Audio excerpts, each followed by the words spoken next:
Today's presentation is actually a pretty important one because a lot of people end up giving up on their searches. And when they give up, what that means is that instead of continuing with their search or whatever they're looking for, they quit. And many quit the practice of law. I mean, it's something I see quite a bit. Others may settle for something that they don't necessarily have to. That's kind of what this is about today. And what I'm going to do is I'll talk about this topic, which is, in my opinion, one of the most important topics for people. And then after that, I will take as many questions as everyone has today. Okay, well, the first thing is when I was 16 years old, I lived in Bangkok, kind of a 12-story building. And it was a very nice building, but I had one apartment per floor, and I was occupied almost exclusively by people from other countries. So it wasn't Thai people, it was by people working kind of in foreign, foreigners working there. And one Saturday afternoon, I came down to the lobby of the apartment, and there were a few guards, and they were playing with a small puppy.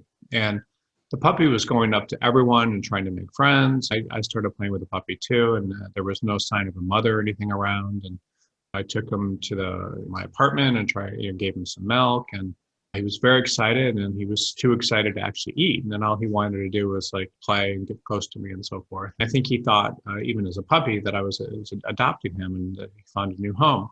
And after an hour or two inside, I had to put him back outside with the guards. And when I left, the puppy, tried to follow me and so forth inside, and it was very sad. And then on Monday morning, a couple of days later, I went downstairs and to go to school, and the puppy was out there waiting. And he ran up to me, and then he tried to follow me to school, and the guards kept him. And came home from school, and the puppy was there again and tried to follow me to the elevator. And he did this for a few days, and then finally he realized that he wasn't coming with me. And a day or so later, I noticed there was another English family there, and they started playing with the puppy too. Finally, people said that the dog wasn't allowed in the complex, so they made him stay outside the gates, and he would stand outside there, and the people would still feed him and stuff, but he started wandering the streets. As time went by, the puppy got bigger, obviously, and he started looking like a street dog. I would see him when I was outside, but he'd stop acknowledging me, and he stopped spending time around the gate. And then one of the last times I saw him, I hadn't seen him in a few months, he actually growled and showed his teeth at me when I tried to come near him, and he no longer was friendly. And I maybe saw him a couple more times, and he was scratched and looked like he'd been fighting and so forth. So he turned into kind of a mean street dog. And obviously, had I let him in and he'd been happy and so forth, that wouldn't have been the case. I actually felt very bad. And there were all sorts of excuses of reasons that we couldn't adopt him from my family, because they wouldn't allow us to bring him home. We had an apartment and so forth. And I just obviously couldn't adopt the dog. And the history kind of with this dog is it's sad. When I saw him, he was thin. There's no one to take care of him. He's out on the streets. He has to worry about getting hit by cars and motorcycles mainly, and trucks, and find a place to sleep at night. Probably at some point may have been caught by a dog catcher and put down. I don't know. But he just did not have a good life from what had happened to him. And something I always felt bad for and guilty for, because when you have an experience like that, you realize that you have the ability to change the life of a creature, and it can either be very bad or it can be very good. It's like that with people too. If people have somebody that wants us and so forth, we're always going to be far better off than we don't. People that love and take care of us, or having an employer to contribute to, and having a purpose beyond ourselves makes us happy. Dogs enjoy barking at strangers and that sort of thing, keeping in being nice to their masters, and they enjoy that. And that makes them happy, and they have a purpose. The fact that this puppy didn't find a home, which is the whole point of this, and if he'd had a home, he would have been happy and he would have had a very good life, was he just picked the wrong house. It was completely random. He picked a building that was filled with foreigners that couldn't take him home with them. He picked an apartment building where, street dogs could roam and who couldn't roam, and it just wasn't the right place. And he probably stuck around too long. For a long time as he grew up. And if he'd not settled on these 12 families or whatever as a place to take him in, he might have actually found a place where somebody would have taken care of him, and he would have had a really good life. But unfortunately, whatever reason he was at that apartment just didn't work out for him. Because of that, he probably lived a lot shorter of a life and went through a lot more pain than he normally would have had to. The thing is, like many people, when they're confronted with challenges, he didn't keep trying. He became bitter, he became angry, and he gave up. And people take in street dogs all the time, and especially puppies. And you have to ask yourself, how much sense does it make to stop trying and become bitter and angry? Does it make sense to do that? Or does it make sense to keep trying? But a lot of people, attorneys included, at all levels, it doesn't matter how good your experience is. It doesn't matter where you started. A lot of people get bitter, angry, and sad, and they give up in their job searches, and they give up on what they believe that they may have been able to achieve when they started their careers.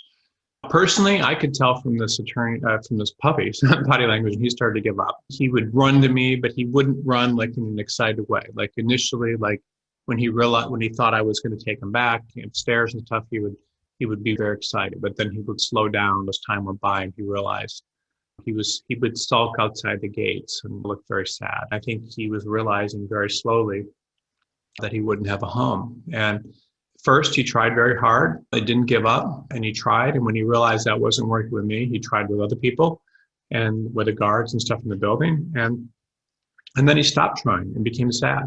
When he saw things weren't working for him the way he wanted, he became sad. And he didn't really know what he'd done wrong, and he felt bad about it. And instead of trying to be happy, he actually gave up and didn't feel as excited at all anymore. Then after sadness became anger. He became mad at the world. He had given everything he had of himself and tried as hard as he could.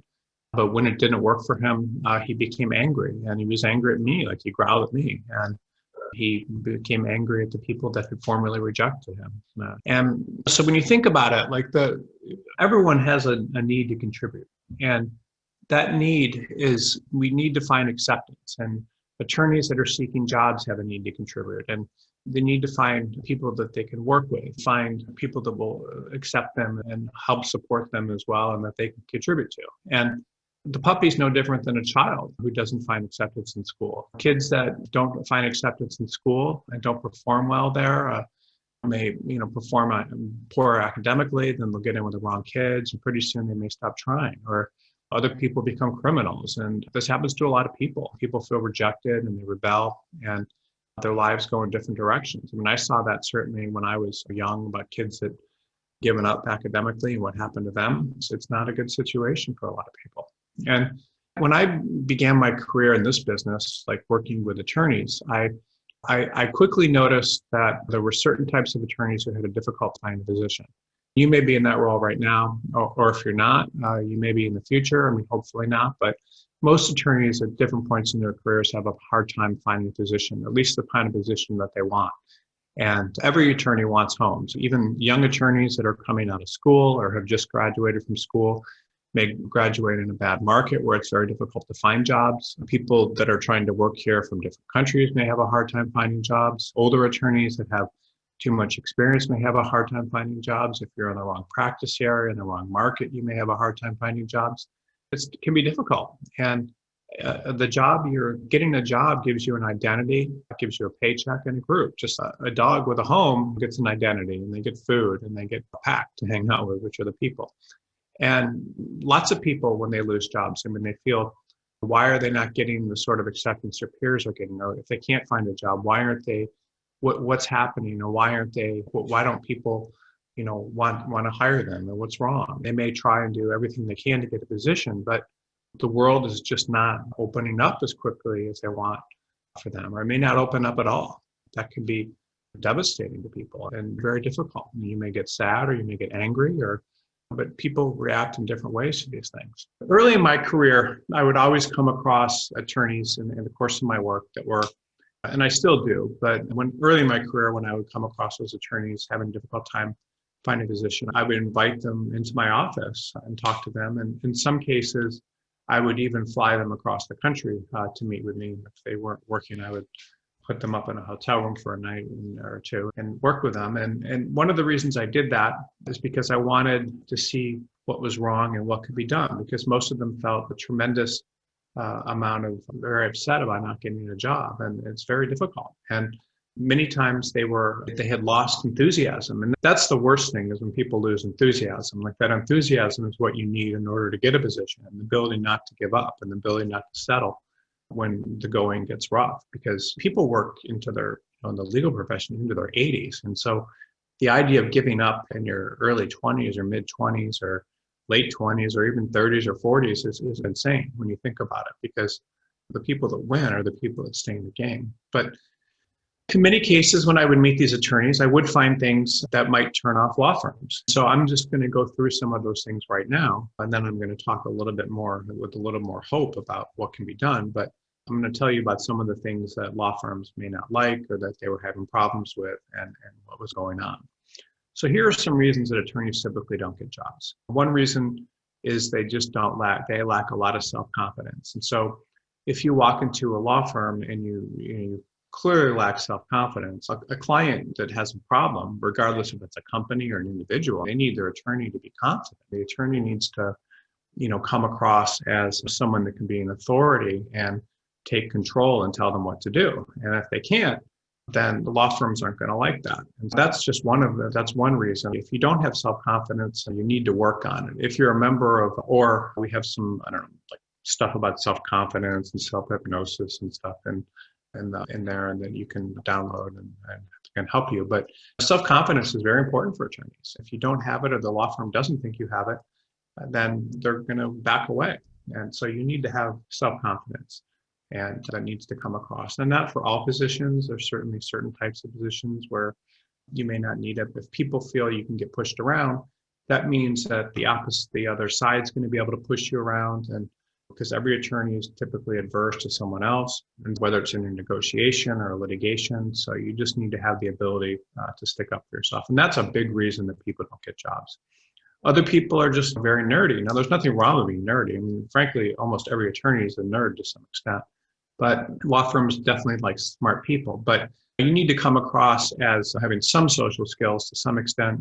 You want to have a decent handshake. You want to, be able to make eye contact with people, be somewhat extroverted. It doesn't have to be that extroverted, but you need to be able to connect with different types of people, because clients need to be connected with, and other attorneys in an office need to be connected with. If somebody wants to interview you, then they're going to expect you to be not that nerdy. And I've come across lots of attorneys that had self-confidence issues. If you go into an interview and you tell them you're worried about doing well in an interview, because you don't do well in interviews, that's going to be bad. If you go into an interview and you're looking down, not making eye contact, not talking loudly, and just different things you need to do to come across. And those are just personal things you need to work at. And that doesn't mean you can't find a job. And there's all sorts of places where if you lack a lot of self-confidence and you're very nerdy, you can do well. One of them would be a clerkship, with a federal judge, or you could do that your entire career and make a very good living. You can do all sorts of jobs if you have those two issues. And there's nothing wrong with that. Everyone's a different kinds of person. But these are reasons people typically don't get jobs in law firms. And you can be nerdy and get a job in a law firm, but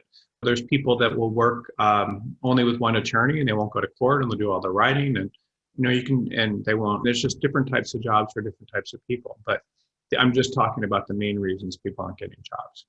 Some people just in interviews, they come across as interested in other things. The resumes look like they want to do something else. So sometimes people will have all sorts of other experiences unrelated to working in a law firm, or they'll have all sorts of stuff on their resume about how much pro bono work they do in each law firm, or they'll do all sorts of different practice areas. If your resume doesn't look like you want to be there, then no law firm is going to be interested in hiring you, because they're going to know that you're likely to leave. Your resume definitely needs to look like that's what you're interested in, is whatever the law firm's offering. The other thing too is if you're coming from a huge firm, like a very prestigious firm, and you want to go to work at a very small firm that may not be as prestigious, the law firm typically is going to think that you're probably not going to be interested in them. So they're not going to interview you unless you have a good way to convince them. So I look at resumes, by the way, all the time, of people that just look like they're interested in other things. And so a lot of times when I look at resumes at BCG, I can tell immediately that the person's interested in doing something else. I don't think they're going to be a good fit for a law firm, and that's usually in their best interest. Sometimes people just look like they could be bad hires. That means that it'd be difficult to be managed. It's a bad idea typically to put all sorts of political stuff on your resume, because even if you're like, say you're a Democrat and you put stuff on there, there's different types of Democrats. There's moderate Democrats and there's far left Democrats and there's far left Democrats. And if you put far left and you're applying to a firm with Democrats that aren't far left, there's just all sorts of things. Same thing with Republicans and other groups. The more you have any type of political stuff on your resume that makes it look like you have issues, that interest, I guess, that is there, they may be against hiring you. Just a bad idea. So you need to tone some of that down. People don't want people that look like they're going to make trouble. So the law firms will avoid that. Other things that would look like a bad hire would be if you've had a lot of jobs in a short period of time. And other people are just unprepared to speak with law firms. They say the wrong things in cover letters and they don't answer questions correctly, or they give the wrong answers. They assume firms are looking for different things. I mean, like a junior associate going in talking about how they want to build a huge book of business immediately is probably not a good idea, because the law firms wants them to be workers and soldiers and not people that are doing that at that point in their career. And some are just awkward or don't understand what the firm does. I've seen people go into firms that do only one practice area and talk about how they want to do another practice area. So you just have to be, prepared for that. But the thing that I would say with all these people that couldn't get jobs, and this is the important point, all this is fixable. Almost every attorney can adjust and become the person that they want to, and can change. What's very funny to me is just where I live. I live in Malibu, and there's all these people come here, and then there's a look, they become like hipsters or something. I don't know what it is, but there's doctors and stuff that move here and they show up like complete nerds, and then they just change. They start dressing differently, and it's very funny. And then they become like these kind of cool looking people. And I mean, I guess so people just pick stuff up, and anybody can change. And so you can become whoever you can prepare, be better prepared for interviews. You can do all sorts of things. And most of this stuff is fixable. But in a few rare cases, I would meet attorneys and they were just 100% not suited to practicing law. And I knew they weren't going to be able to get a job in the law firm. Unfortunately, I have a very big heart. And so I, would hire these people to work for me because they were smart. I saw the value in them, and I didn't like the fact that they may not have been suited, and I wanted to give them a home. And it's almost, maybe it's from that experience with a puppy, I don't know, but I'm giving you some background. But I would hire these people and I would try to help them develop and become self-confident and have a good place to work. So one of my early hires was just a very brilliant guy that had graduated from Columbia Law School. And he'd done well there, but he'd never gotten a position in a law firm. And I believe it was 2000 or something. I'm not sure. It might have been later than that. And he came across my desk. He was very nerdy, just in a way that almost like a movie type nerd with the glasses. And if they would break, he would tape them up. And I liked him a lot. And he wanted to be a corporate attorney, and only a corporate attorney. And this was in October 2000, I believe, or 2001 maybe. And the corporate market in California had just completely exploded. It was just imploded, because of a dot-com explosion. So there was no work. There was absolutely nothing. And not even if he had been a fourth or fifth year coming from a top New York firm, would he have been able to get any interest. There was just nothing out there. And he was an interesting guy. Like, he was interested in things like computer games and playing computers, but a nice guy. So I explained to them that if he wanted to get a position, he'd have to look at doing litigation, which I knew probably wouldn't work out for him. I don't think he would have been a good litigator, or another practice area. He probably would have been good at tax and a couple of risks things. But he told me that he went to Columbia Law School. He was qualified to work in a large law firm, and he'd be unhappy practicing litigation, didn't believe he was a good fit. He also said his parents were in Los Angeles. He'd grown up there. He had an apartment there, and was not interested in looking elsewhere. And I told him that because he didn't have any experience and he'd never had a job in a law firm, or any job really in the legal profession, that a law firm wouldn't be interested in hiring him for a legal recruiter. And so what I did is I helped him apply to every large law firm in Los Angeles, and then several hundred medium-sized firms. LA is a huge market, by the way. There's thousands of law firms, and almost every big market's like that. And then he maybe applied to a couple hundred firms in Los Angeles in total. I knew this was unlikely to go anywhere, and I told him that, but I had him work on letters, and I had him send them all out. And Mailings are, by the way, very effective if you're going to the right practice area at the right time. But in this particular case, it wasn't something. And while working on an application waiting for responses, I offered him to come in to my office. And so he would sit right, I had an extra desk in my office. He would sit right next to me. And if you haven't known the history of the BCG attorney search name, it's actually called Barrister Consulting Group, and it was based on, anyway, the name was changed shortly after that. But in a barrister's office, there's typically like a trainee, and they train, and that's one of the ways, and they sit right in the office, and they listen and so forth. And so I modeled everything on that, which I thought was fun. But I had him sit in my office and next to me, and he got to listen to me talking to corporate attorneys, and there was no work, and I believe that was helping encouraging him. That wasn't his fault for not getting a job. And I tried to get him to look at other markets, but he refused to. But as the days went by, he started getting very nervous. He asked me why he hadn't heard anything from firms, and why he was just getting rejection letters, and why no one was interviewing him. At the time, like the market was very bad. And after this .com explosion, especially in California, like all these attorneys were flocking in the market, and people weren't able to get jobs. I'd moved to Los Angeles by doing a mass mailing, and I realized that it was very effective.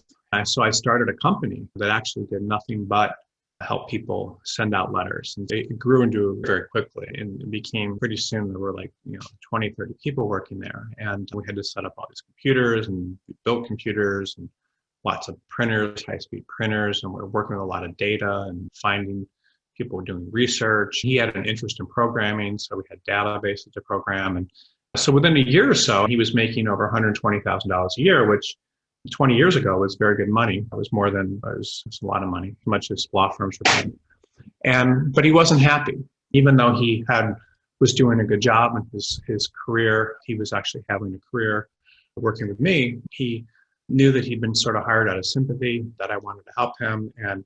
And despite this opportunity, he still felt like he needed to work in a law firm. And I encouraged him to keep applying to law firms, because over time the market actually changed, and then corporate came very strong again.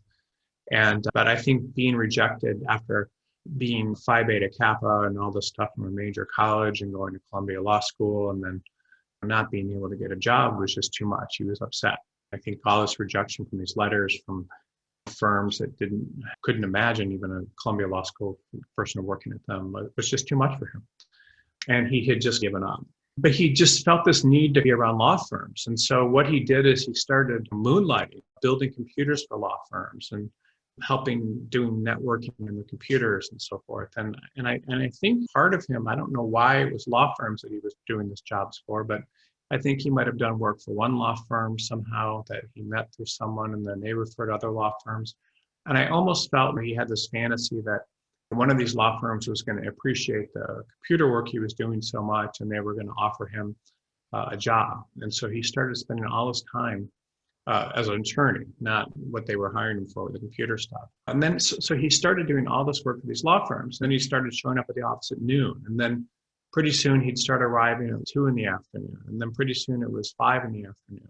And I'd keep warning him to come in a normal hour, but he just wouldn't do it. He just couldn't do it. And I think part of him might have been trying to prove he needed my help, and another part did not need my help. And I think another part of him really wanted to work in a law firm.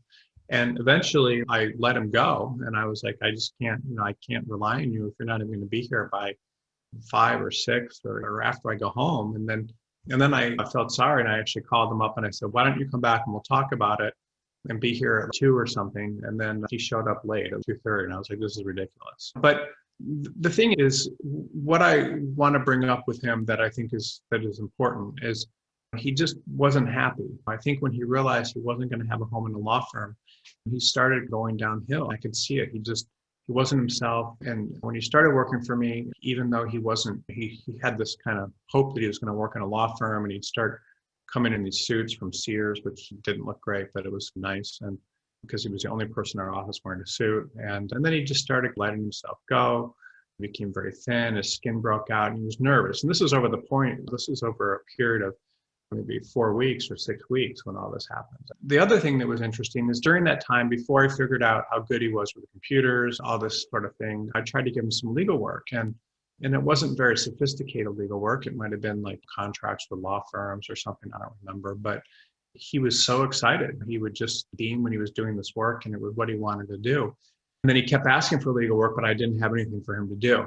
I think that made him sad. And then kind of for him, I looked him up recently, and he's no longer a member of the bar. And the only thing I could find on him was some expired fictional name thing for his computer business. And so I don't know what's happened to him. But that to me can show what happens when people give up, because he certainly, had he stayed in the game, would have gotten a job. And there was no reason for him to quit.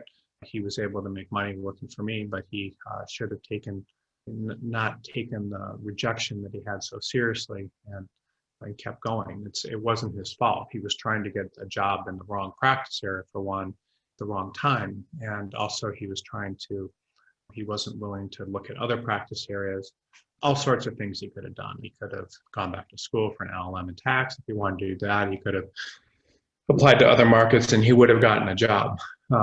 And he could have learned from the stuff that we were doing, but instead he tried to do something else. And to me, that was sad. At the same time, there were other people that I brought into my office when this mailing business started, which was called Legal Authority. And there was a girl from Los Angeles who had gone to Boston University for law school. She'd gone to a really good college in Los Angeles, and she wanted to work in LA as well. She did a big mailing. I helped her do that. And while she was waiting for the mailing to see, what happened, she actually didn't get a very positive response. And I don't know if it was the reason, but it was the same thing, that she hadn't gotten a lot of any law firm experience in law school. But she actually was a very positive person and had a lot of good qualities. Initially, she actually didn't get a positive response. And I think she got some interviews, but I don't know that those went through. And she had some issues maybe with her self-confidence, but she was pretty solid. And I became, friends with her, and I realized that she was distraught for not having the position. And it was the same thing. Like, I gave her some legal assignments, a few that I had. She seemed very excited about doing the work, but I didn't have more for her to do either. And she became what was called employment advocate, which basically means she was talking to people on the phone, their job searches. When it came time for her to do another mailing to law firms, she didn't want to do it. And meanwhile, she was seeing hundreds of people get jobs with the service because she was helping them. But I don't think she wanted to do the same thing. And then at some point, she, fairly early on, and working there, she started an affair with a guy that was engaged in her office, and it started being very flirtatious with different people in the office. And at one house, at one time actually, I woke up at 10, or I don't know, pretty late at night, and she was at my door. And then just different things that she did that showed she was acting out, just being a little, hitting on people and that sort of thing. She probably shouldn't have been. And so that was sad. And I think, and then when we would go out, she would drink too much. One time she got in a fight with a security guard, and I was, couldn't be friends with her anymore. But I didn't fire her or anything. And she was doing well in her job, and actually was making over $100,000 a year too, because she was so good at her job. But she was just really acting out.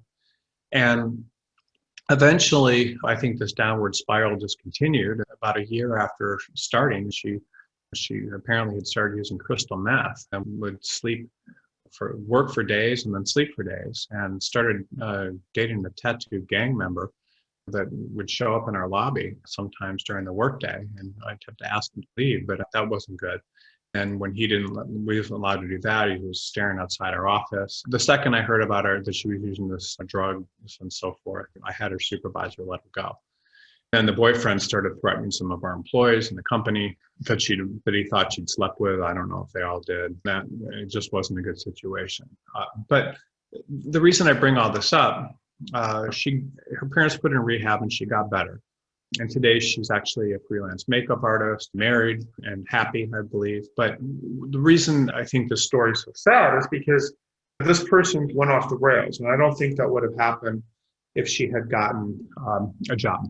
And I don't think that any of this would have happened had she not given up her job search. I don't think she would be a makeup artist today. I think she actually would have been a very good attorney. And it all was just timing. And it was, the thing is, she didn't apply to enough places, and she got rejected, and then didn't realize that you have to continue. And so One thing that I do in this business with all my candidates at BCG is I make sure that no one that comes in and uses our company, I never give up on people. Like I keep, finding new places for them. I keep marketing and following up. And because I believe that not everyone can get a job, and you can find the right place. This guy could have gotten a job, and also the girl could have gotten a job. They all gave up. And maybe I paid them too much. I don't know, but I wanted them to do well, and I wanted them to get jobs. I wanted them to be happy, and I try to take care of people, and it's a weakness. But at the same time, giving up is crazy. There's no reason to give up on a job search. Both of those people could have been great attorneys. Again, stopping something in the ages, in your 20s that you could be doing for over a half century longer is insane. It's also insane to stop when you're 60 because you can do it for another 20 years, which is a long time. So you just can't give up. You can't allow this rejection because it messes with people, and it makes you become less than you could be. Like if the puppy had not given up and kept trying, he could have found a home probably. If instead he got angry and all mangy, and if the guy hadn't given up his job search, he wouldn't be driving around the valley and servicing law firms or installing MS-DOS or installing word processing programs on their computers. And and this woman wouldn't be doing freelance makeup work. And it's stupid. It makes me mad because the market out there is so huge. You just can't give up on your job search. And the guy who runs a computer business, last I saw, he was working alone and running the business out of his apartment. As you might expect, each of these people remind me of this puppy who would have been much happier had they not given up. Both are working out of their houses and not relying on anyone for support. And maybe they're afraid to rely on other people. I don't know, but I don't like that any of that happened. And in both cases, both of these people were eager to find a home initially. So they sent out mailings. They came to me for help. I tried to help them and did. When they wanted someone to help them, and then when they were unable to find a job, they became sad. They let themselves go. The girls started acting appropriately, and then both of them actually ended up sabotaging the success they were having with me. And then they became angry. And one used drugs, and got a dangerous boyfriend. And what was interesting about that is this is not the kind of person that you would expect to have a dangerous boyfriend. I mean, she went to, a top college and did well there, and was the kind of person that was on all these honors, I don't know, all these very positive things, and then to be dating a gang member that's threatening to kill everyone around her. I mean, it's pretty crazy. It's just not normal. So I have another quick story, and I'm sorry to tell these stories, but I have a lot of them, and I certainly could tell more, but I'll just tell one more. But I want you to see that if you're thinking about giving up, you're not alone, and it doesn't make sense to give up, especially if you're very talented. And the guy, of course, stopped doing his job, and he felt more secure and happier helping law firms with their computers. Wanted to prove his own independence. The quick story here is there was another woman actually that went to Harvard Law School, and I placed her at Skadden Arps in Los Angeles. When she lost her job there, I tried to help her find another job. And she actually gave up very quickly. She applied to less than 10 firms, and because of her background, and then when she didn't get the job she wanted, she refused and didn't want to keep going with her search. At the time, she'd been going through a divorce, was unhappy, and had all sorts of issues. And with only 10 firms to work with, there wasn't much I could do. And so I really couldn't do much for her either with her. But I tried to help her find another job. And then one thing that happened with her, it's interesting, is someone close to her one day called me because they knew I was working with her and told me she was using drugs. I guess hard drugs, like, crystal meth again. She would stop by my office, and I tried to help her with her resume and cover letter, but she just wasn't making any sense. And she started using drugs, and it became pretty bad. I mean, her hair was matted, her teeth were stained, there's pock marks on her skin, and didn't smell too good, and spoke about stuff that sounded ridiculous. And one of the last times I saw her, she brought another kind of angry tattoo boyfriend with her with huge biceps and so forth into my office. The size of my thighs, I mean, it was huge. And he was equally menacing. So, what happened to her is she went off the deep end. She took not getting this. She'd done very well in college and law school, and and then found someone else that kind of reflected her anger towards the world, and when she was very upset when she couldn't get a job. She's actually better now and doing very well. But the idea is that people take rejection from the legal market, and not getting something is just much more serious than they need to. The girl from Scott and Arps was just nonsensical that she was taking it so seriously, but may have had a bad experience. The guy who gave up from Columbia Law School, that was just a huge mistake. He worked in a big company in law school in a tax department. He liked it. And he could have gone and gotten an LM in tax law, and he should have applied to firms all over California. And maybe he could have tried to do a different practice area, which he should have. But he just shouldn't have given up. That's crazy. You don't have that kind of legal talent, do that well in the LSATs and everything, and you're not the, and you don't give up. He's just not practicing law. It's crazy. I don't like it. And the girl from Boston University shouldn't have given up. She sent out some letters and received some initial rejections, and then got upset. And she had everything going for her. She was very attractive. She had a very good personality. She was extremely smart and could have done very well, but she gave up and she became angry and lashed out. Same thing with a girl from Harvard Law School. She lost her position there, and she may have been fired, I believe, which is not a big deal. People get fired. And she decided that her ego was in control, and there was only about 10 firms she could work at. And then when that didn't work out, she was very offended. And I'd be lying if I said I hadn't seen this thing a lot. I see it all the time. I have more stories like this than I can count. And that's why I'm talking to you today. It's just because I don't know why people give up. And I probably should have given examples of older people and people not at the beginning of their careers. But the people at the beginning of their careers are often the saddest, because there's just so much time and learning and things. And to give up so early is just loony. And you should never give up. And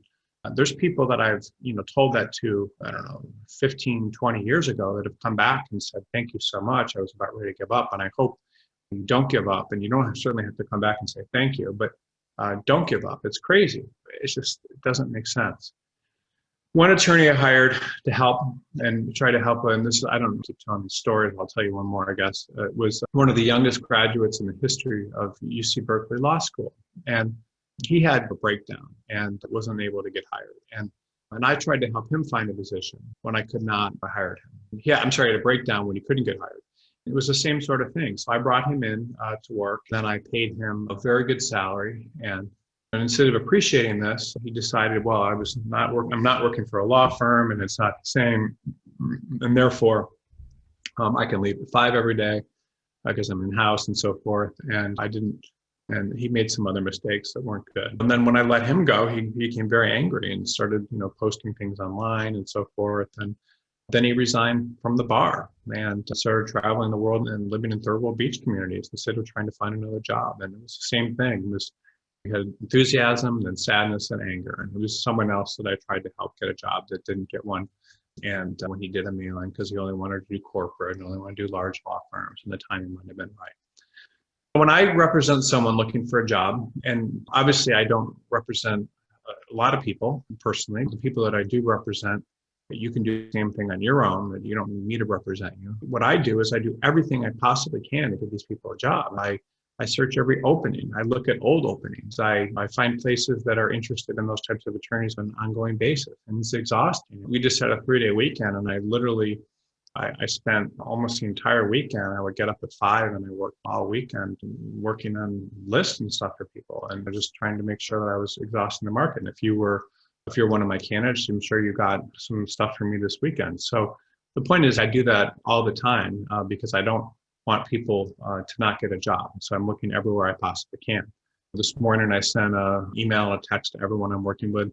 There's not several people I'm working with, telling them to look at more markets, because you always want to look at more markets to give yourself an edge. And I do lots of training for people that work here, and to make sure that everyone's covering the market. It's important to find places for people to work, and it's important for you to find places to work, because if you don't, you can see what happens when people don't find those jobs. They become angry, they become unhappy, they give up, and they get angry. And it doesn't matter how much money someone has. It doesn't matter how well they've done in the past. Everybody, wants a home and a place to work. And that's one of the things that, kind of upsets me. Despite all the work and research and so forth, and sending people jobs several times a week in this company, people will give up. They don't want to apply to more places, or they get frustrated. It just happens. It's sad, and there's no reason to give up. But the market's huge, and there's lots and lots of opportunities, and all it takes is one. And people believe that everyone should be interested in them. And the thing is that the law firms are businesses, so they bring you on when they believe that they can make money with you, and that means they need to have enough work, and you can't control that. And that means that you need to be at the right place in the right time when they have the budget to hire someone. And that's something you can't control. And there's all sorts of things you can't control. And so there's no reason to give up because of forces that you can't control. The only thing you can control is whether or not you give up, or whether or not you decide to keep trying. And that's what you should be controlling. And so many people give up. Good attorneys do every single day. They believe that they should get a great reception. And it's not. When you're in law school, there's a lot of on-campus interviewing. It can be not too difficult to get a job. If you're in the right market at the right time and when the market's a certain way, you can get a job. And sometimes it can be very easy. But for most attorneys, it's not easy to get a job. And it never is. There's so much that goes into it. Even if you're a partner with a huge book of business, there's a lot that goes into it for everyone. So you just can't give up. One attorney I was working not long ago, trying to place an entertainment attorney. He had over $1 million in business. And then all his work stopped when these studios and stuff closed down because of this virus. And he'd gone to a top law school and done well there. And for 15 years, he'd been building up all these relationships in business and the entertainment industry. And then 6 months with no work was too much for him. He gave up and quit his job because he was worried that he might lose his job, even though I don't think anybody's going to fire an entertainment attorney when there's no work in the market at all. And then he set up a solo practice, and now he's very nervous and having issues in his marriage. A lot of people do when this kind of stuff happens. He's upset, frightened and angry. He stopped looking for a job, and this is someone recently, and it's sad. Why? These are forces you can't control, and things will come back. It's harder to get a job as a solo than it is with a big firm. The interesting thing, attorneys will give up, and I think it's because they don't like rejection. And I've realized that at this stage in my life and career that everyone gets rejection. If you look at politicians and they're being attacked left and right, actors and actresses, and everyone's getting rejected and everyone's getting negative feedback. People feel like there's something wrong with them or something wrong with a recruiter for getting rejected. Years ago, I was interested in acting and that sort of thing and taking classes. And it was amazing. Like these very successful actors and actresses are rejected sometimes thousands of times. And they could spend years driving around LA in a beat up car going to auditions until they get a part. And then that part leads to something else. And pretty soon they're household names. So rejection is, someone getting rejected for an entertainment role doesn't mean that they're not fit out to be an actor and actress. And getting rejected from a law firm is the same thing. You can't worry about it. And people just don't understand that it's par for the course. It's just what happens. And people aren't rejecting you. They're just making business decisions. And these business decisions are based on time, place, and everything. It's just that you may not be the right business decision for them. I tell attorneys all the time to look at different markets. One example is like New York City is like such a competitive market. Now, if you're there at the right place in the right time, when you have marketable skills and you're at a certain class year and so forth, then it is a very good place to be. It can be a very difficult place to get a job once you have beyond 8 years of experience and no business, or if you don't have enough business. And there's all sorts of things that are different about trying to work in very large, sophisticated markets than there are trying to work in smaller markets. You have to understand that rejection can just be part of the market. So when I was in law school, her mother wanted us to settle down and live in a suburb outside of Harrisburg called Camp Hill, which is just across a bridge. And she was very wealthy and had some law firms in town that represented her money interest, I don't know. And she was also active in politics and she knew attorneys. And so she took me to meet some of these attorneys in their offices and wanted me to meet them, which I was happy to do. Actually, I don't know if I was happy to do it, but I did it because I was happy to do it. And I would walk into these firms and they would just indicate, yeah, they'd be willing to hire me if I wanted a job there, because not many people wanted to work in Camp Hill, much less from big law schools and that sort of thing, and their top law schools. And so, I realized right then that would have been very easy to work in Camp Hill. Camp Hill's a sleepy community, the Susquehanna River, and it's not a big area. It's not New York, obviously, or Chicago, or even Detroit. But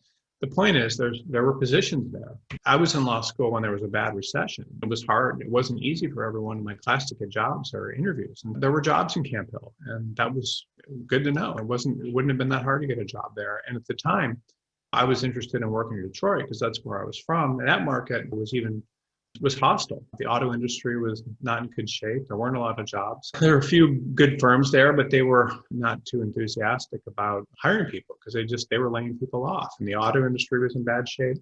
But the point is, if I wanted to, I could have gotten several jobs in Camp Hill, probably more than in Detroit. And in markets like New York, Detroit, and Chicago, I never felt like I was getting a very warm reception. I was able to get jobs in each of those cities. Actually, no, I never got a job in Chicago, I don't think.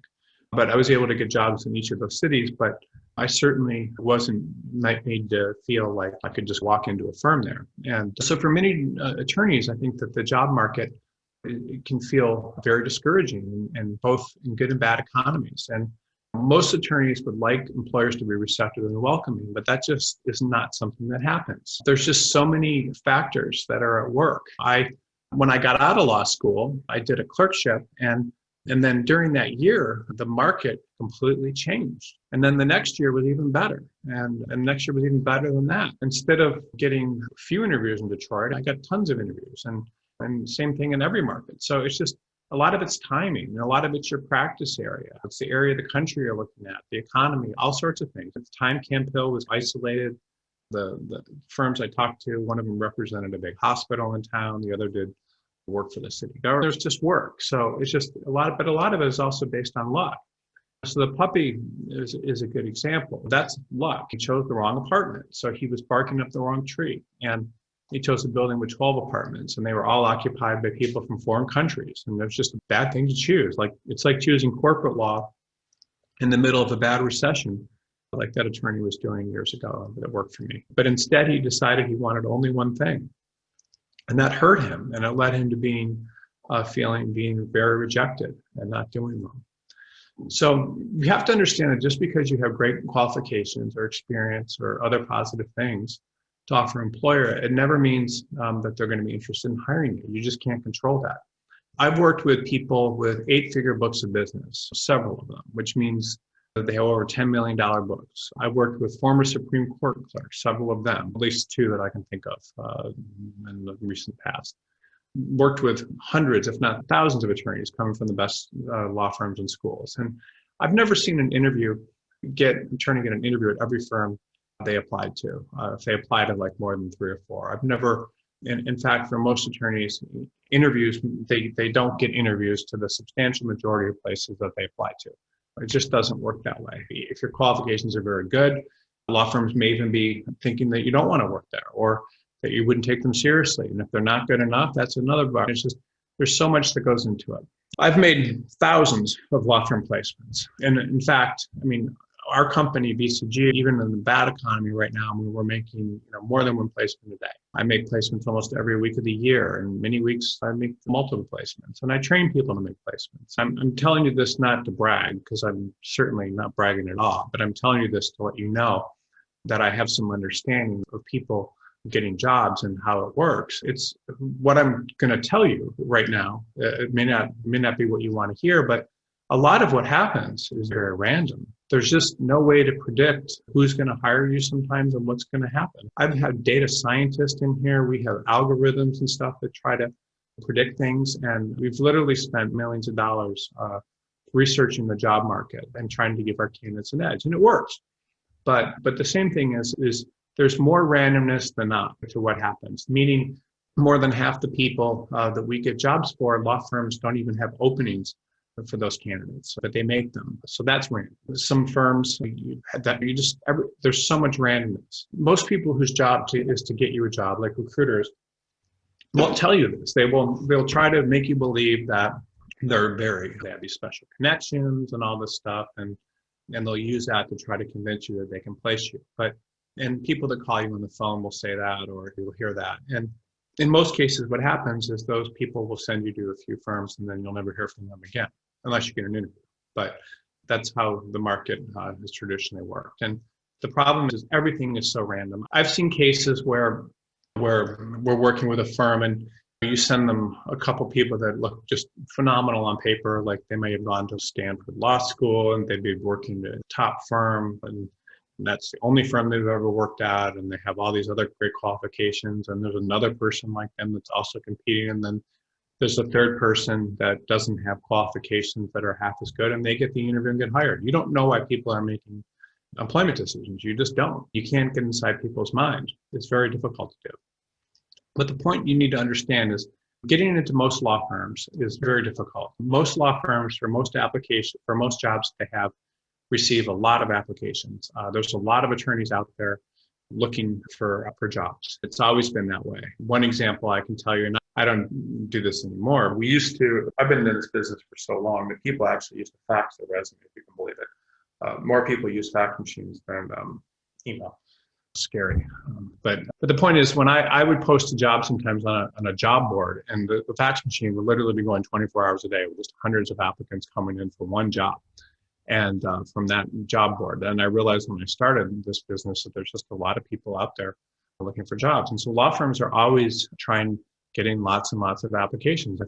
If you're applying to a job on a public job board, the firm may get 100 applications. They're going to hire the best person, regardless of how they find them, but they're gonna hire the best person for the job. But you can imagine how competitive. A lot of things are just so random, you just don't know. One randomness is that sometimes if you're the first person to apply to a job, the law firm may only look at the first 20 or 30 applicants that come in, choose the best couple of people to interview, and then all the rest of them come in for weeks later.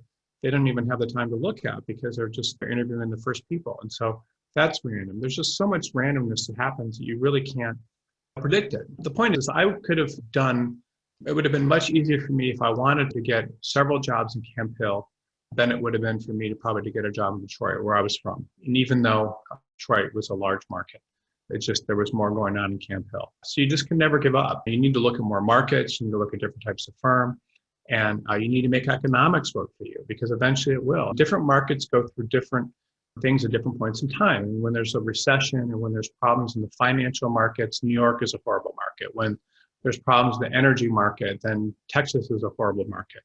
When there's problems with the tech market, the Bay Area is a horrible market. When there's problems with biotech, Boston's a bad market. There's so much that goes into it. There's so much randomness, and you don't have to understand the socio-political things that go into why people get hired and not hired. And there's a lot of it. But it's random, and different people may hire different types of people at different points in time. It's absolutely crazy, this sort of stuff that happens and why people get hired. And my advice to you is that you just have to keep applying to places. And most of these business decisions, sometimes they're not business decisions at all. Sometimes law firms just don't have time to look at your application or your resume. Other times, you just don't know. Another thing sometimes law firms do is, anyway, this point is not to tell you kind of everything that's going on, but the point is to let you know that if you send 100 applications out or 200 and you don't get a position, that doesn't mean anything. There could be all sorts of reasons. And you need to always ask, where else can I apply and what else can I do? Because the people that don't give up are the ones that end up doing well. It's like applying to college. Just because you want to go to a top 20 college and you apply to 10 top colleges and don't get in, you always need a safety school, and you should always be applying to more places. There's always a place for everyone. And you can always move up, by the way, and get into a better firm later. So let me just tell you some things that aren't random about the job market so you understand them. And I want to just go through these real quick. And there's not a ton of time left in this, and then I'll take questions. But this is when large law firms, what's not random about it. When large law firms are hiring people laterally, they prefer attorneys from the largest and best law firms and the best law schools and did the best in the law schools. I think everyone knows that. That's just how it works. They also prefer to hire specialists, large law firms, and they want people coming directly from law firms. Clerkship, sometimes it's okay if you have some law firm experience in the summer before your clerkship, but in most cases, they want people coming directly from law firms. And those are big rules. And then they don't like people coming from other practice settings, which is what I said above, with in-house, the government, and so forth. So they want you to be specialized in something that they do, which tends to be not a consumer-facing practice area. They want people coming from law firms, and they tend to prefer people with the best pedigrees. And so anything in your background that's a little off and gives them a reason to disqualify you is something that they'll use. So unemployed, that's a reason to disqualify you. If you were older when you graduated from law school, that may or may not disqualify you with some firms. If you have radical political beliefs, or just you put down your political party in your resume and the interviewer doesn't like that, that may disqualify you. If you have these kind of things in your resume, it might disqualify you, it might not. But it's like one of the best examples that I ever heard was when I was in college, and I had this teacher, and he kept giving me like B pluses, and I really wanted to get an A for my final grade. And he said, it's like this: if I have to mark up anything because you have a wrong conclusion or something, or there's an error in your paper and I have to write like that doesn't make sense or that hasn't been well thought through, then that's going to lower your grade. Fewer times I have to write something like that, the better, meaning everything just has to look fine, good. So and that was actually very good advice. And I looked at everything through that lens going forward, and it made me a better student. So it's like this with your applications. If there's anything that gives them a reason to disqualify you, then they will. Most of them, if they're hiring associates, they want them to have about 1 to 6 years of experience. They don't want you to have had a lot of jobs. Large law firms tend to prefer people in the most profitable practice areas that are not consumer facing. There's some practice areas where there's downward pressure on rates, which are things like employment law, or practice areas where there's flat fees. That can be difficult. So it's getting much more difficult to get jobs in law firms as doing employment law, unless it's like class actions. And even though trust and estates and patent law are good practice areas, there's also some flat fee pressure there. They also prefer to hire people from their club, and that means people that have been summer associates at big firms and that sort of thing. Then in recessions, they almost never hire corporate attorneys, and then it's much easier to get hired in the main offices than in branch offices. And so it's easier to get hired in branch offices of big firms in smaller markets than it is to get hired in the main office. And then when hiring partners, ladder from other law firms, they left them to have multi-million-dollar books of business in most cases. And that's really it. And then I'm going to tell you what's random. And that's actually the most interesting part of what I'm talking about. But all the attorneys I've discussed who had difficulties didn't find positions because of the randomness to what's going on. And the Columbia Law School guy didn't find a job because he wanted to do corporate. And he's also wasn't a summer associate in a top law firm. And that's why he didn't receive it. So that wasn't random. He was only looking in Los Angeles. And Los Angeles at the time was part of California, where there was a dot-com explosion that had happened, or implosion. And given enough time, he would have found a job. The girl from Boston University didn't have jobs in the summer after first and second years of law school. It was too hung up on working in Los Angeles, which is a very competitive market because there's a lot of people. I guess she didn't do that well in law school either. So maybe that was the reason I thought she had, but maybe she didn't. If I wrote that, she didn't. And the girl from Harvard and Skadden had been fired. So she was unemployed. Law firms do not like to hire unemployed attorneys, but smaller to mid-sized firms would have taken a risk on her, but she didn't. She chose not to apply to those places. And the guy who graduated from law school at the age of 19 or 20 was never a summer associate, and this age worked against him. So he would have had to take a position in a smaller firm and apply himself, or look at other markets, and he could have gotten something. So those are all reasons those people didn't get jobs. None of those reasons were random, based on what I've told you about above. There's just a certain way that large law firms tend to look at people, and law firms in very sophisticated and large markets do. But smaller markets are much different, and other practice areas are much different, and that's what should have happened. So here's really how you get a job, and the point of kind of what we've been leading up to about what is random about the job market. And let's assume that 5% of the firms in the market are the most prestigious ones that all these people are so enthusiastic about working at. And let's just be realistic. 95% of attorneys are working at smaller law firms, the ones that aren't the biggest ones that pay the highest salaries. And this is really where most people are. So if you're not part of that 5%, there's not really any reason to feel bad.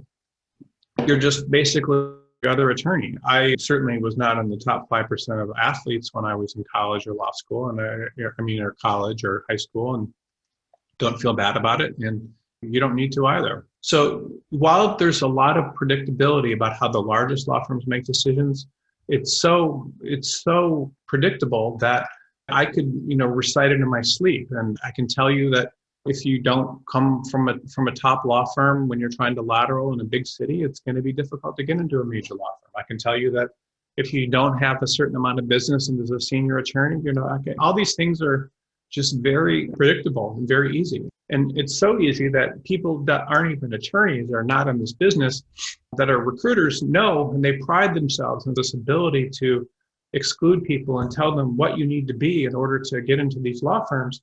And it's just ridiculous because when I'm obviously in this business and I place people and then that are part of this 95% all the time.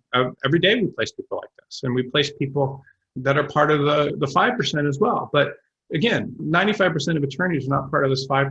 So what's the point of excluding people from this? But that's what people do. And most people in my business, I hate to say it, are snobs. They'll ask you questions, to decide whether or not you're deserving their time. What firm are you at? What practice area? How much business do you have? And oftentimes the ones that are the snobbiest, they'll put you off the most, aren't even attorneys at all.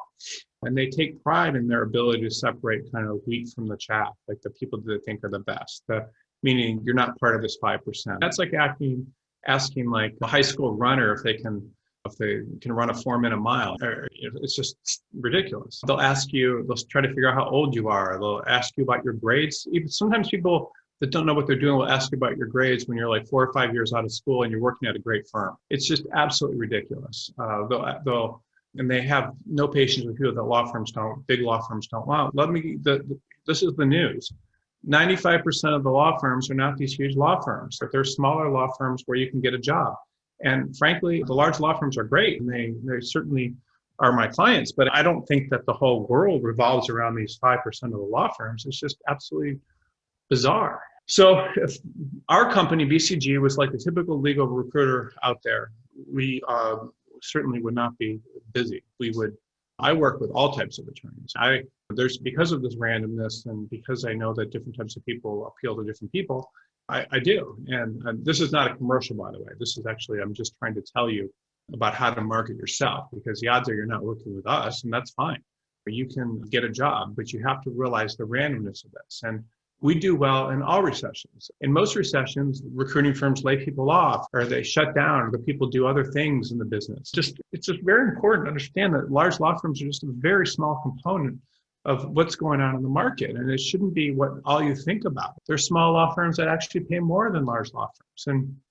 And if you were trying to get people jobs, as I am, to me, it just stands to reason that you shouldn't be ignoring 95% of the legal market. And that's exactly what most recruiters do. And a lot of people actually go to recruiters, and recruiters don't get them jobs because recruiters only concentrate on that 5%, which is all they know. Then the people feel like they've done something horrible, or they're not marketable, and they give up. And it doesn't make any sense at all. The problem is with the attorneys I worked with who gave up is they were going after a very small slice of the market for the most extent, likely to reject them because of the non-randomness, and they beat themselves up of it. And large law firms are distinguished because they receive so many applications. They can figure out all these reasons to reject you because they pay a lot of money and so forth. And it doesn't matter.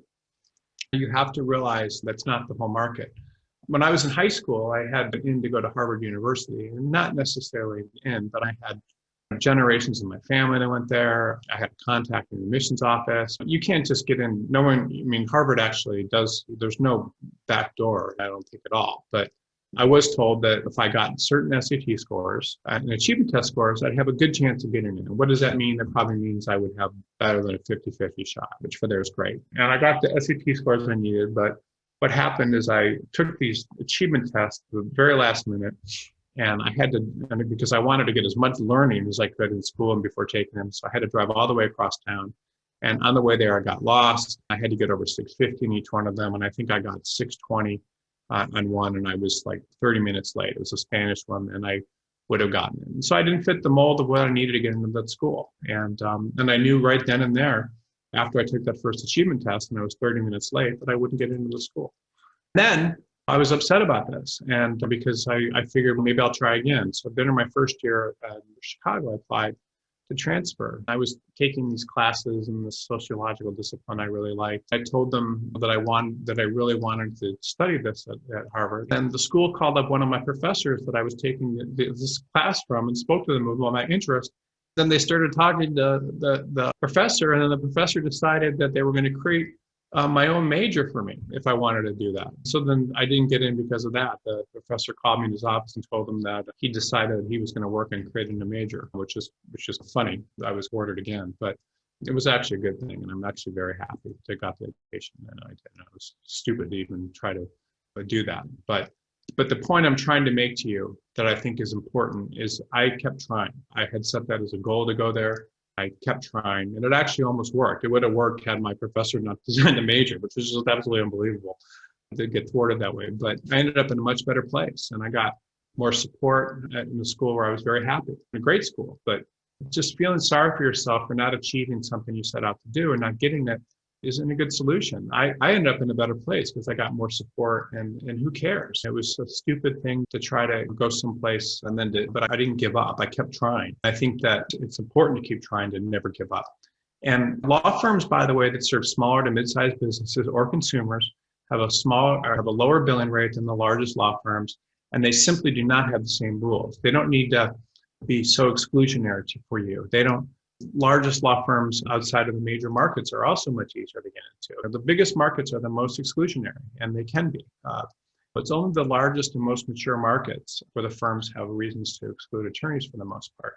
And most firms, by the way, 95% of them really do not care about the same factors the large law firms do. The closer you get to serving consumers or small businesses, the less likely they're going to be concerned with where you went to law school or your experience as much. And the biggest concern actually, when you get down to the very smallest firms, and it's just how much money you're willing to work for. The farther you get away from major markets, like when I was talking to those people in Camp Hill and walked into, after getting all this rejection, and walked in and just basically could have gotten interview positions, it was easier. And if you're a generalist and you want to be a generalist, it's easier to get hired in smaller markets, for example. And it's not easier to get necessarily always easier to get jobs in smaller to mid-sized law firms or in every market. But the point is that there's much more randomness when it comes to getting jobs in most firms if you're not looking at the biggest firms. Many times you have to look at a lot of markets, but there's always a place for someone. And it's never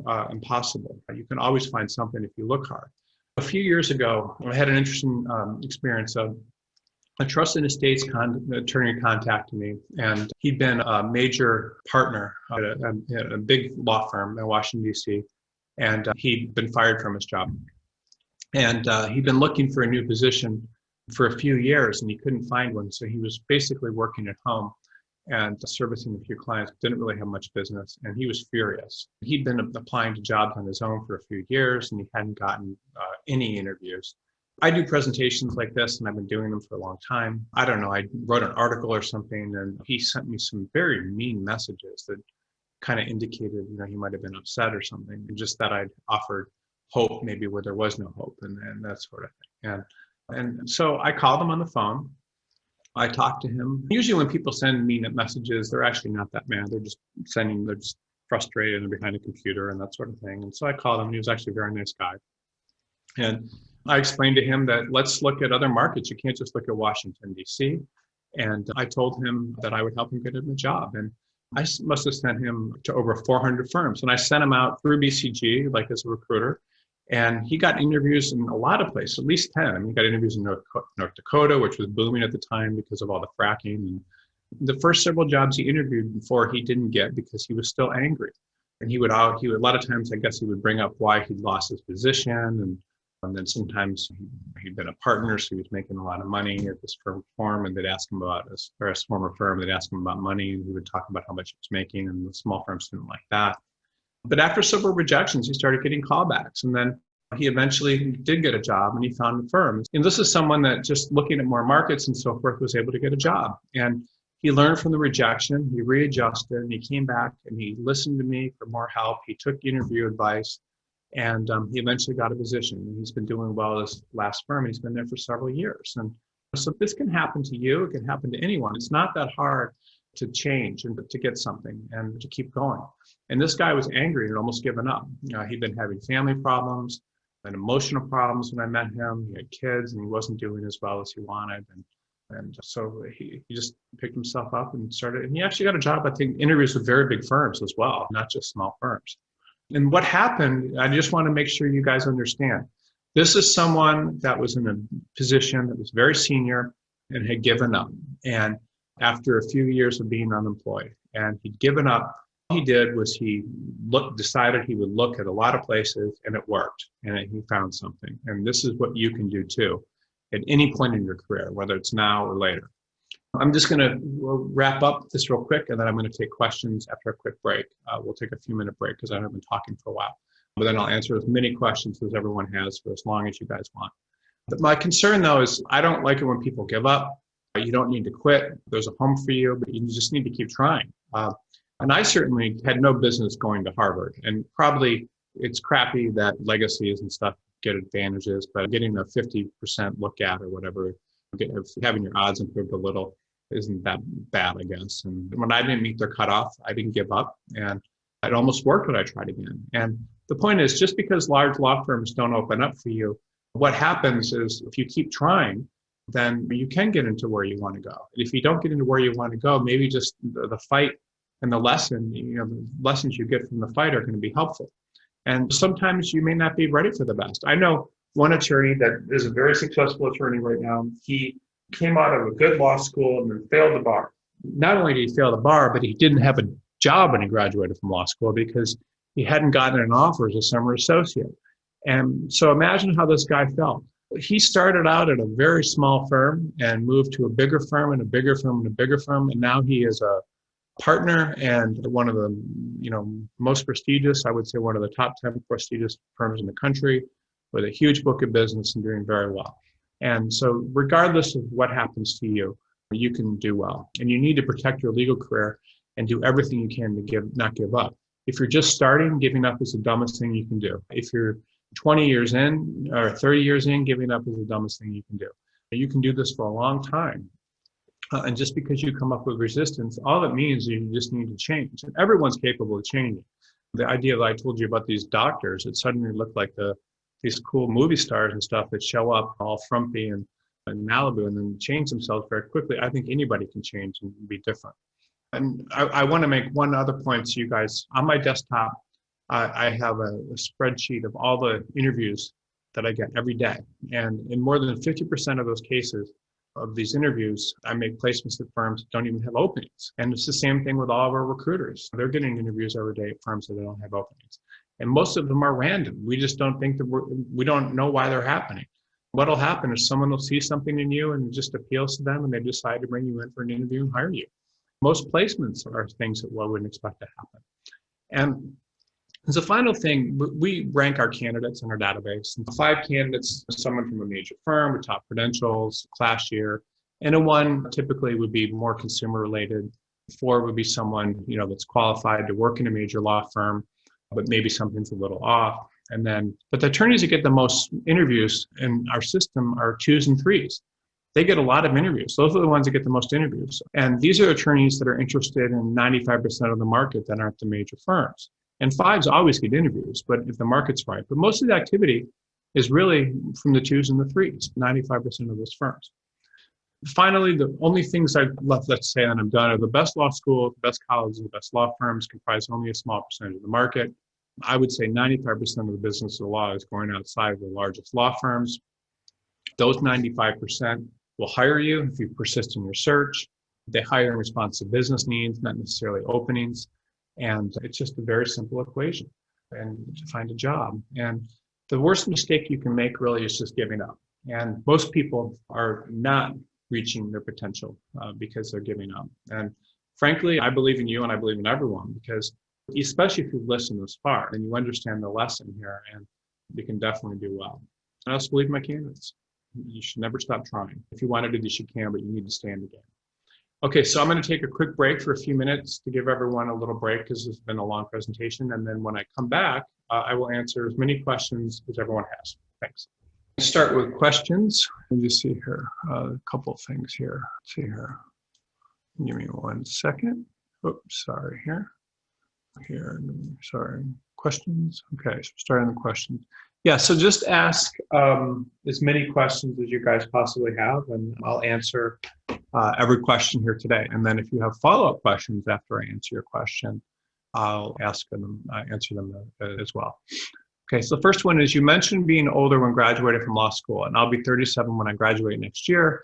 So this doesn't seem to be a problem, but I'm interested to hear what barrier this presents.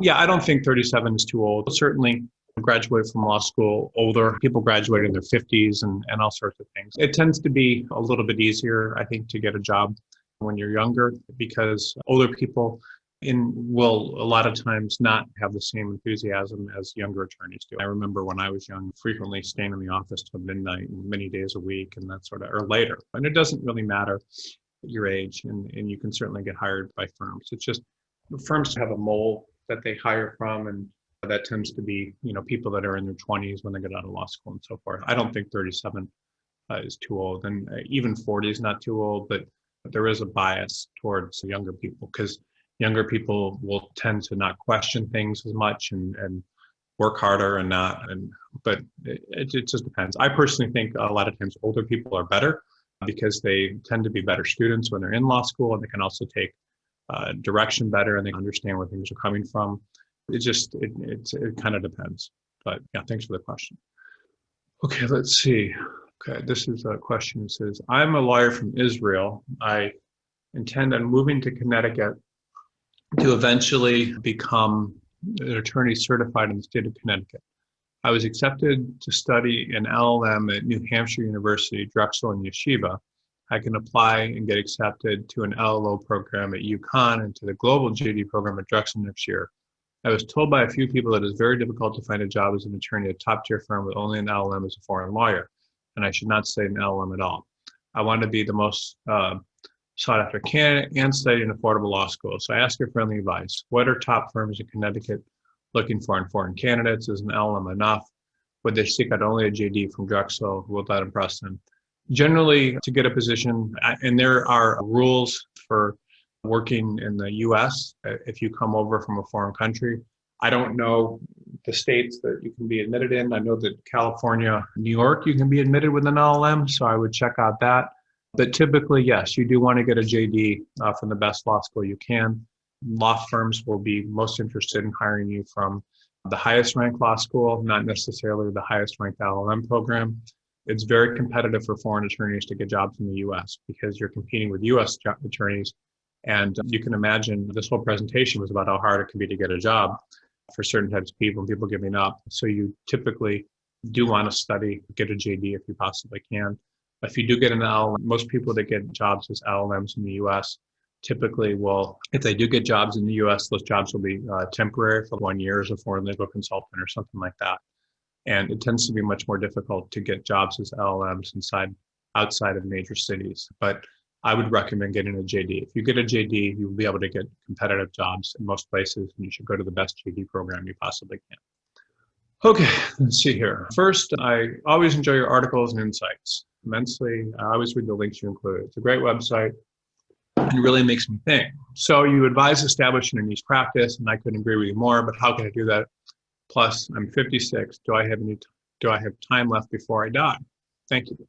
Yes, you have plenty of time. Most people die in their late 80s these days. So hopefully you're in good shape. You do have time to do a niche practice. There's lots of classes out there. There's classes that teach people how to do things like become the practice area over to trust and estates law, which is a great practice area right now. But if you're a solo practitioner, I don't know. But there's all sorts of things that you can do to have a niche practice. If you currently are a generalist, it depends on the market you're in. So if you're in a small market, you may be better off being a generalist, but to work in a large law firm, you typically do need to be a specialist. And I do think niche practices are the best because the more you do it, the more you see into things. If you noticed, all I really talked about on this presentation today was law firms. And that's pretty much all I do are place attorneys in law firms. I don't do contract placement. I don't do in-house placement. And I find that the more I study this business, the more I learn and the more effective I become in my time. So I recommend anybody, if possible, in terms of the market you're in, to establish a niche practice. But an example would be if you're in a smaller market, though, it's not necessarily something you can do. And there's lots of classes that teach people how to go into niche practices if they have different skill sets. I saw one the other day for trust and estates. There's ones that teach you how to do personal injury, all sorts of different things. And 56, you can definitely do it. Look at how old presidential candidates are. I mean, they're in their late 70s. I mean, you certainly are not too old at all. Okay, let's see. Thank you for your webinar. It's very motivating. I'm in a dilemma as a dual citizen of Canada and the USA. I currently attend the University of Las Vegas and moved from Calgary, Alberta, Canada. I intend to apply to the Boyd School of Law. Okay, that makes sense, as I'm somewhat established here and taxes are low. However, I'm not sure if I'm happy in Las Vegas, and see if there's a better option to go back to Canada. What are your thoughts on a practice in Canadian system, and how much weight should I place on the state that I currently reside in? Actually, Las Vegas is a very good legal market, and it's continuing to get better and better. I think that you can certainly get a position in Las Vegas if you want. Many people don't like Las Vegas, but certainly if you get out to Summerlin and so forth, it's different. Then I don't know if you're in because of school. I know it's in the city. It just kind of depends where you want to live. If you go to school in Las Vegas, you certainly don't need to work in Las Vegas or Nevada. You can work in other parts of Nevada, or you can work in other states. I don't know much about the Canadian system. I only do U.S. law firms for the most part, but I do know that the salaries are a lot lower for the most part. And if it was me searching for a job, I would probably try to concentrate on Las Vegas. The best practice area there at the moment is litigation. It seems to be very busy. Okay, let's see here. I am a third-year law student and have read your articles on how attorneys can generate business for themselves. I am a non-traditional student and could not agree more with you. Law profession is also a business. My question to you is, how can I position myself as an up-and-coming young attorney to generate client leads? What are some steps I should take after receiving my license in September to generate as many clients as possible? I understand I should also be honing my craft and developing my skill set, but I feel the sooner I get a head start in client work, the more success I will have in the future. Thank you. Okay, that's a great question. One of the things I would say about being a young attorney is the most important thing you can do is your first, depending on your practice area, your first 3 to 5 years of practice are really an apprenticeship.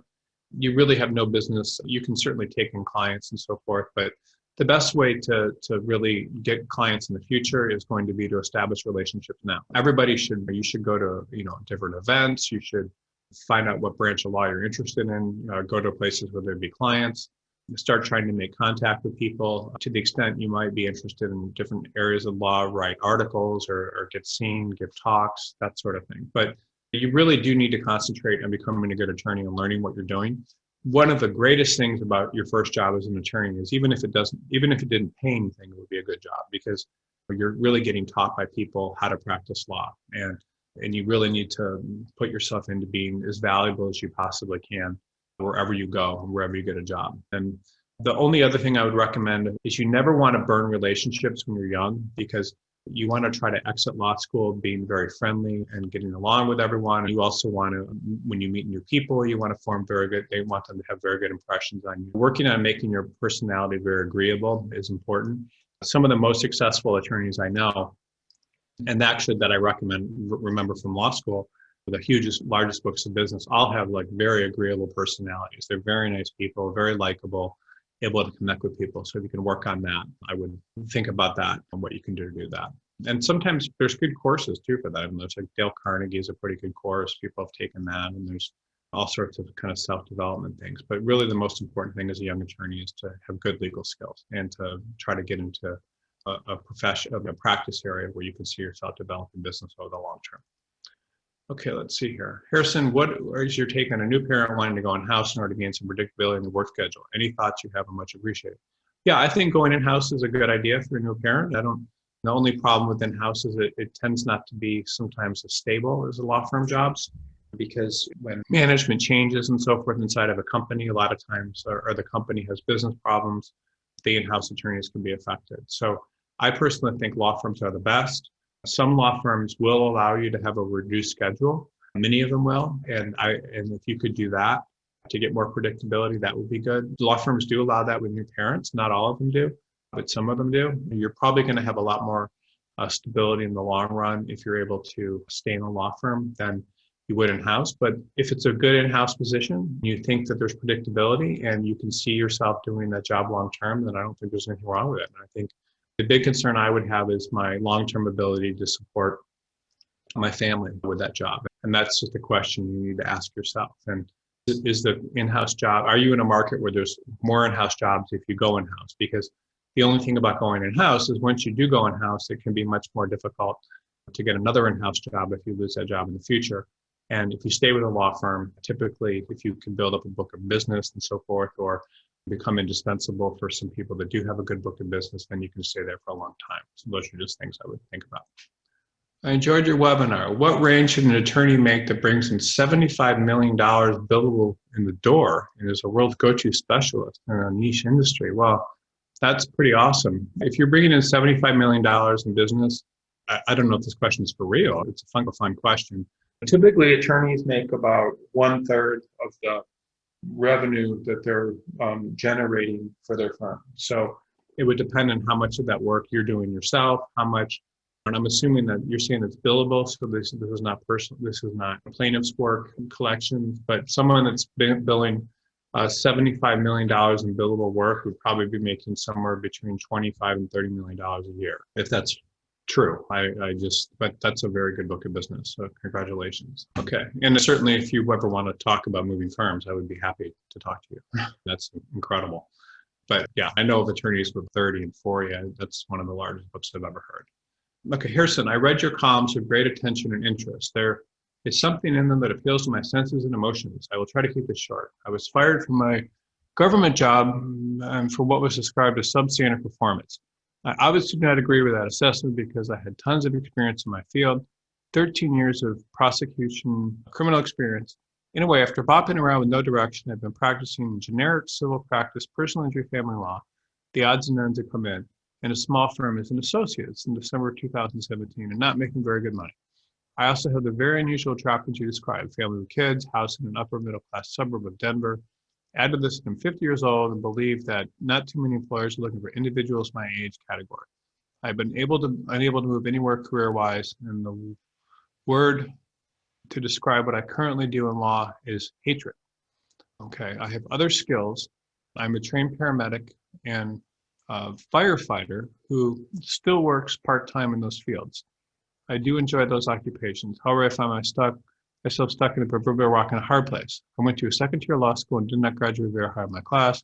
I was working my way through while attending law school full-time. Thus, I didn't have a background that screams upward mobility. Furthermore, the people who do the hiring, the fire, and EMS field, in my opinion, seem as overeducated in those areas. Thus, I see my JD as a hindrance for finding meaningful work in the public safety. I could not see myself continuing my current practice for any long stretch of time. If I stay there, the mental stress will inevitably lead me to bad endings, divorce, disbarment, etc.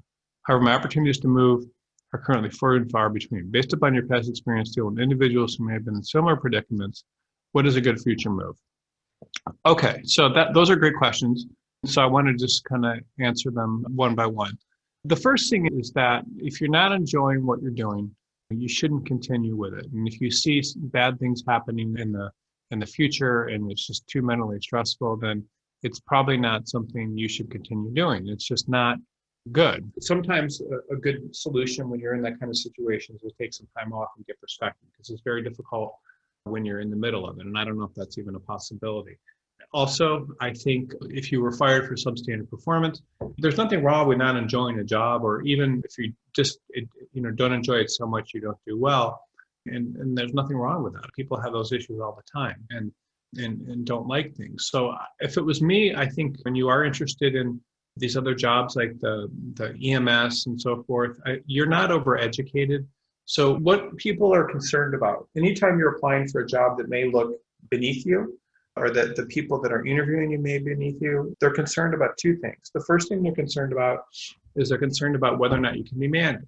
That's one of the things sometimes that people don't like hiring older attorneys, because they're worried that they may not be able to be managed. And by that, they're worried that if they're told what to do, they may find reasons not to do it, or they may have their own opinions about how something's done, so they won't follow your instruction.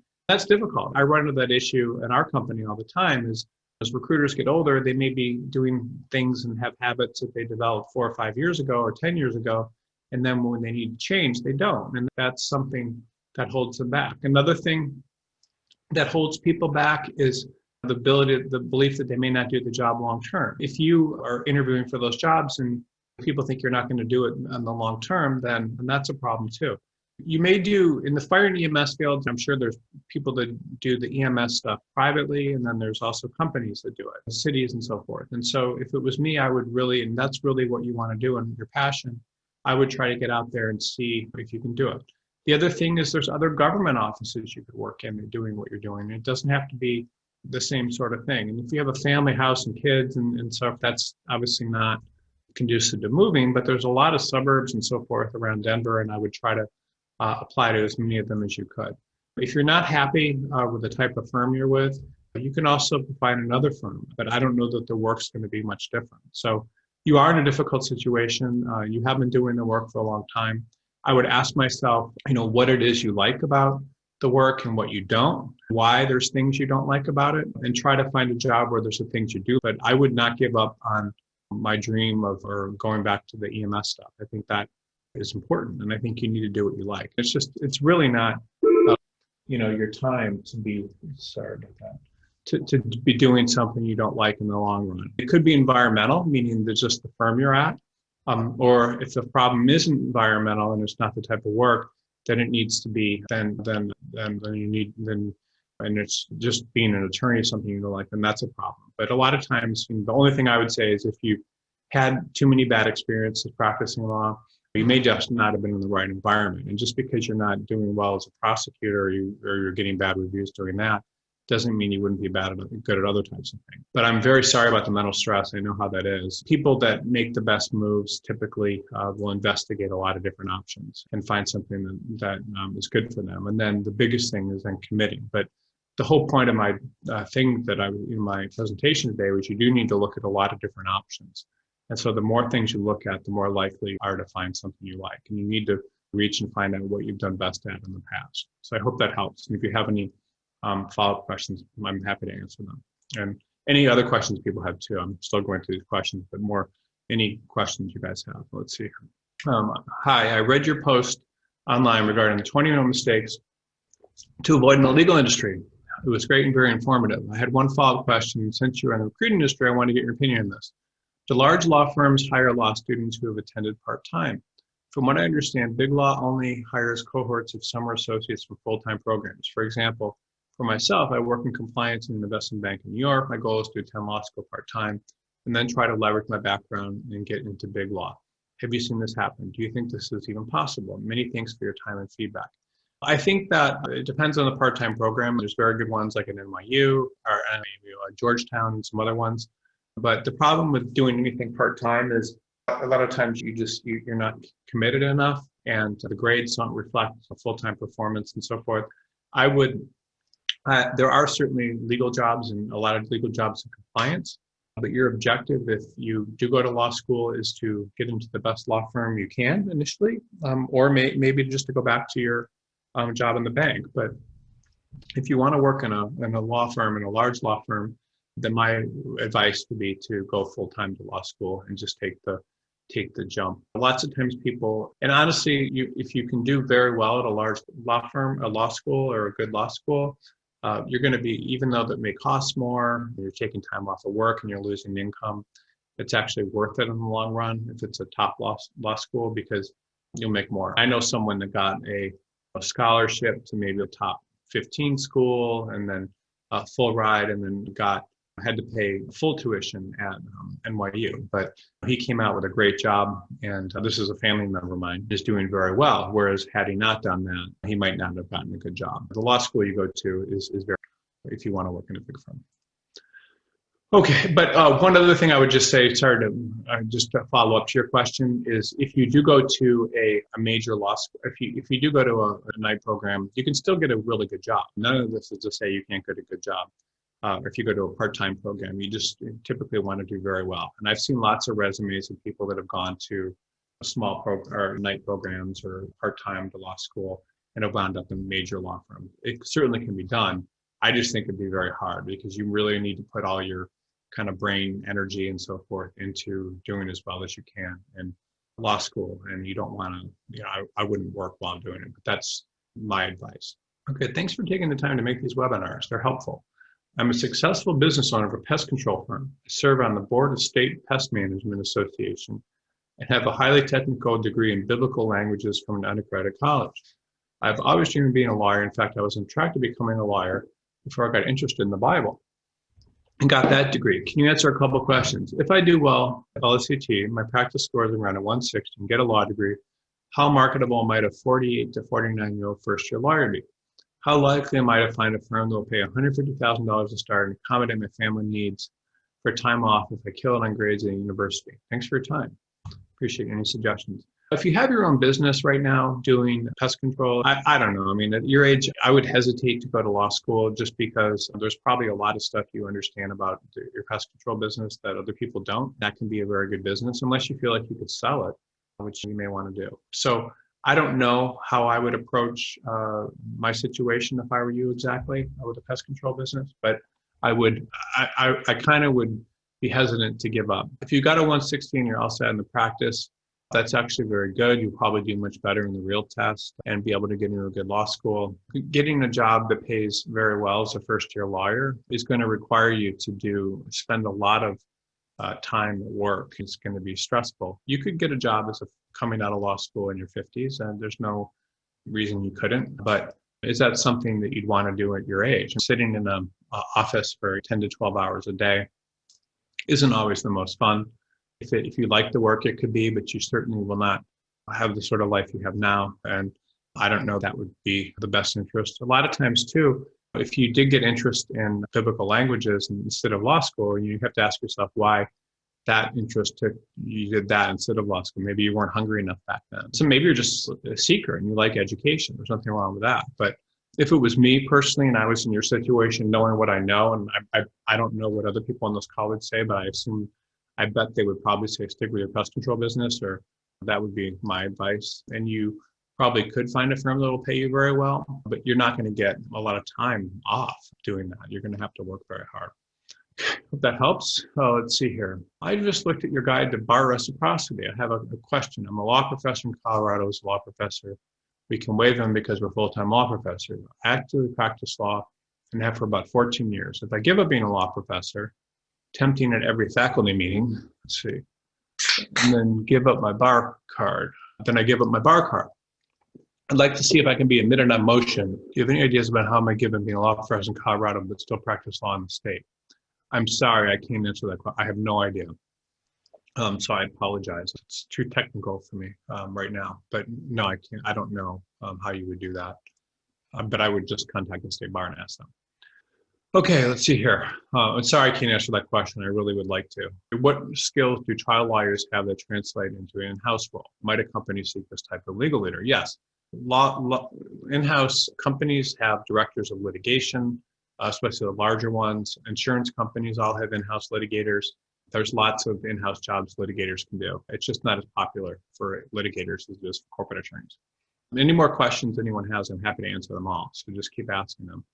Let's see, I'm currently an assistant district attorney. However, I'm looking for law firm jobs. Is it possible to transition from the government to private practice? Yes. You can translate from the government to private practice, especially as an assistant district attorney. It's just that you have to, obviously, you want to look at as many places as you possibly can. And it's definitely harder to get a job coming out of government than it is coming out of private practice, but it's certainly something any you can do, and it's done all the time. I'm a recent graduate in San Francisco, clerking for the same medium-sized defense firm I have been during my last semester. They have offered me work in this capacity for at least until November, but cannot promise that an associate position will open up. I have experience as an extern clerk for a leading district judge, but went to a less prestigious school, and I'm realistic about my marketability in the hyper-competitive Bay Area. How do you suggest I approach my search? I don't think you'll have too much problem getting a job. But what I would do, I would continue. It doesn't matter that you went to a less prestigious law school. I would just continue applying to places. If it's November, I would put a lot of applications out. I would apply to places that have openings and also places that don't have openings. But I don't think you're going to have too much of a problem finding something, especially if you're clerking. My big concern would be with the California bar rates and your passage rate, making sure you pass. But that would be my advice. I would apply to lots of different firms. I would apply to medium firms and smaller firms. And then I would also apply probably a little bit outside the Bay Area. And then sometimes it's smart to apply to markets that where there are not a lot of people applying, which would be places like Sacramento and so forth. And then also, but I don't think you're going to have too much problem finding a job if you do an aggressive search, especially since been clerking in the firm for a long time. And you obviously do good work, or they wouldn't have kept you there that long. But typically a bird in the hand is the smartest thing. So I would put in as many hours as you can there and work as hard as you can and do as good of a job. Okay, and then try to get the job at that firm first and really do whatever you can. And then if you don't get a job right away, I would ask them also if they can keep you on their website and give you, work to do now and then. So it can look like you're looking for a job while you're employed, which is easy. Okay, let's see. Can you comment on the market for older attorneys and how the market generally views them? There are many of us that simply want to continue to work because we enjoy the practice of law. Plus, many of us are in good places in our life. Kids are out of the house and we have time on our hands to devote to productive activity. What places, if any, tend to be better fits for older lawyers? Thank you. So the best fits for older lawyers, typically, in my opinion, are not the largest firms. They tend to be smaller to mid-sized firms, including solo practitioners. Those are all great places for attorneys that are older. The problem is just that the most competitive firms, they typically want to invest in people that they believe can be there, hopefully 30, 40 years, their whole career. And then because they're putting in a lot of training, a lot of money. And if you look like you can't do that, or you may not be willing to work crazy hours and so forth, that can hurt you. So most of the attorneys that I've seen come out of law school that are older, we have the most success working in smaller firms to a great extent. Those smaller firms a lot of times will be working with people that are their age, that are happy. Sometimes they're solo practitioners or mid-sized firms even, but smaller firms can be a good fit. And I've seen lots of people come out of law firms all over, or law school all over the country that are very old and have a lot of success with that. You just need to be around people that you feel are going to protect you and that are going to value your experience and be willing to train you and appreciate your maturity. Because the maturity that an older attorney has is actually a real benefit to the right person. The reason is because you typically will make much better decisions. Your efforts won't be scattered. You won't be eager to leave because you're trying to get ahead and too aggressively and that sort of thing. And so you can do much better. So I think that finding someone that appreciates that is the best thing you can do. In my experience, the people that do appreciate that the most have been smaller firms, typically run by people that are closer to your age or even older. I hope that helps. Do you think that one should have 5 to 10 or 2, 5? Do you think that one should have 2, 5, 10-year, 10-up plans for the profession that can be amended based on a specialist approach one is developing and keep consulting during that process? So I talked about this recently, a lot of attorneys that start out their careers are continually reinventing themselves. And so they reinvent themselves as the market needs them to. Several years ago, patent litigation was a very big practice area. And then that kind of went out of vogue and people started doing other things besides patent litigation. And the patent litigators had to move into other practice areas. And so it's like that with every kind of practice area to some extent. Like you need to be able to evolve. So having a 10-year plan is okay, but at the same time, that a lot of times can be not something that works that well. There's an interesting process that they follow with Google that I follow with my own career, that I coach people to do, and that most of our employees follow. That's called OKRs, and that stands for objectives, key activities, and then results, or I don't know, it's key. I don't know, but anyway, I've been doing those for years. And essentially what those are is every 90 days, you write down the things that you're trying to achieve based on your goals. And then you write down things you're going to do to make sure that those happen, individual things, and then you keep track of your results. And so that's actually a good management thing to keep for me for planning. So having long-term goals is a good idea, but the thing is you do need to always be changing your goals as you go forward, because things change. You need to be able to adapt. In the recruiting business, like I said earlier, like this particular business has changed so much over the years. People that started in what I'm doing in the 1980s and 90s and so forth, a lot of those people, all they knew was how to call people on the phone looking for jobs and then call attorneys on the phone trying to place them in those jobs. And that's not something, that you really can do very well anymore, because there's all sorts of other ways people are sending email and text, and it's just not a good way of doing things. So a lot of times people don't adapt. So you always need to adapt, and the people that succeed are the ones that adapt. Hi, I'm a foreign law school graduate living in New York. I plan to sit the New York bar in February 2021. Do you have any tips for looking for internships, clerkships, so I can gain experience all the while? Yeah, you should look at all the internships and clerkships you possibly can. You should try to work in a law firm until you pass the bar if you can, and even at a lower rate if possible, with the hope that you can get hired. But you need to look at as many places as you possibly can to try to get a job. Okay, let's see. Do you suggest trying to reach out to individual firms and directly speaking with attorneys to network, ask advice, or is cold mailing, emailing equally effective? I will graduate from law school in December, don't have anything lined up.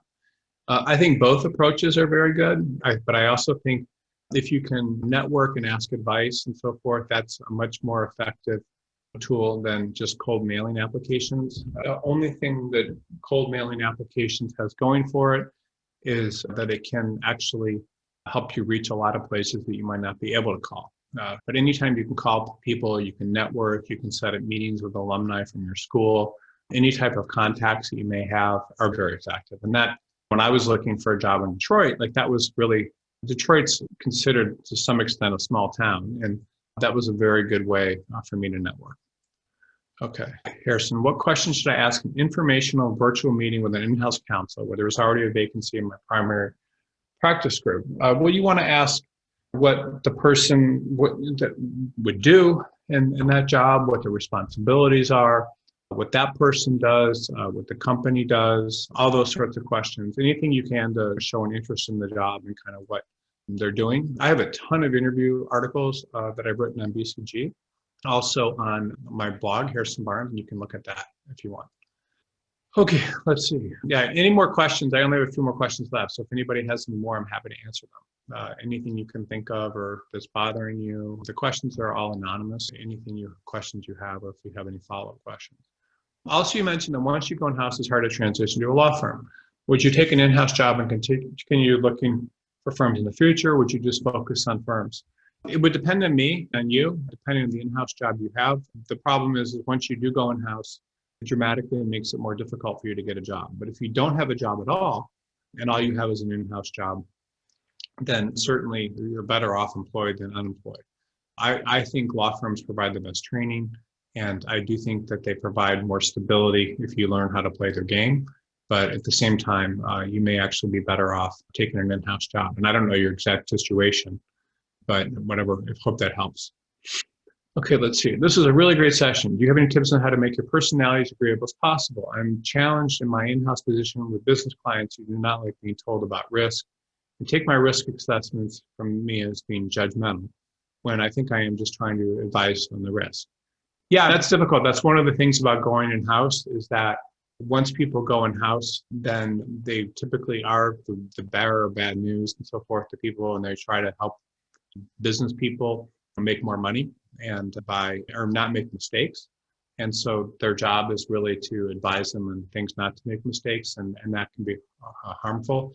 I don't think there's anything wrong with what you're doing. They may think you're judgmental because anytime you give them advice about things that prevent them, they may look at that as something that could hold them back. But other than prevent them from making money, and they have their own pressure. So really trying to understand where people are coming from and ask them, and then say, what can I do to make this possible for you? Would you like me to find you a loophole? That's going to make them like you a lot more. And as long as you lay out the risk and so forth and you protect yourself, then trying to find solutions for them. Trying to make yourself really look like someone that provides solutions as opposed to someone that just advises them of the risk. And so that's really the best way. I think when you're writing memos, you're meeting, you say, the first question they may ask is, if you want to know how to do this, is how you can do it. And this is what you should do. You just need to make sure that the business people feel like you're on their side and not their enemy. Because if they feel like you're the enemy, then they're going to avoid you, and then they're going to hire people that are going to tell them what they want to hear, which is the problem. So it's not necessarily about making yourself more advisable. It's about how you present the information. So I hope that helps. Okay, thank you for this webinar. It's the first one I've attended. This is a follow-up question. I'm hearing that you have advantage of going to top law school to get a big law, but I have not gone to law school in America. In your opinion, do you think this is going to affect my chances of getting the big law?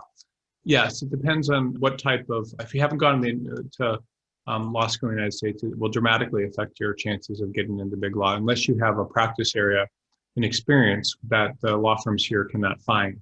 It is very rare. I don't know what that would be because that's not something I see very often. Law firms do like to hire corporate associates, for example, from Australia when they, in some cases, but in general, yeah, if you haven't gone to law school in the United States, it's going to drastically affect your odds of getting the big law firms. And the reason is because law firms are asking three questions when when they're interviewing you. They're asking, can you do the job? And they don't know necessarily if you haven't gone to law school in the United States. But the other questions they're asking are, can you be managed, which may be. And then the third is, will you do the job long term? And so anytime you don't go to the United States, law school in the United States, they have questions about that.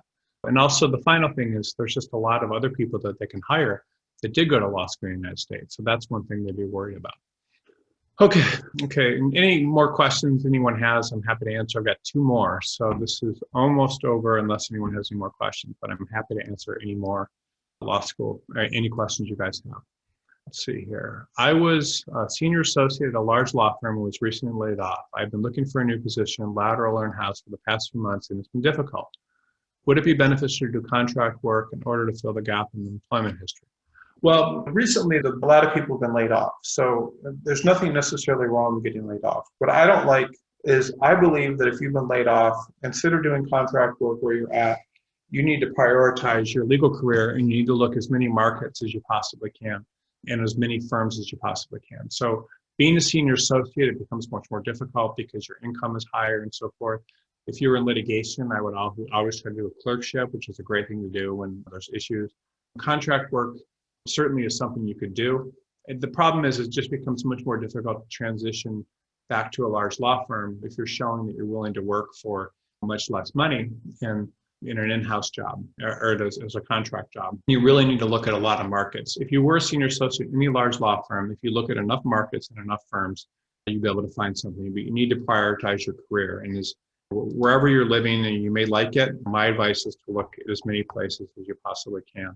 That's the advice I give to everyone, and that's the advice I was trying to give today to everyone, and I hope that helps. But contract work is not, I would spend the time, and whatever money you're making with the contract work, I would spend that time, at least for the next couple of weeks or month, trying to do as much work as you possibly can and looking for a job.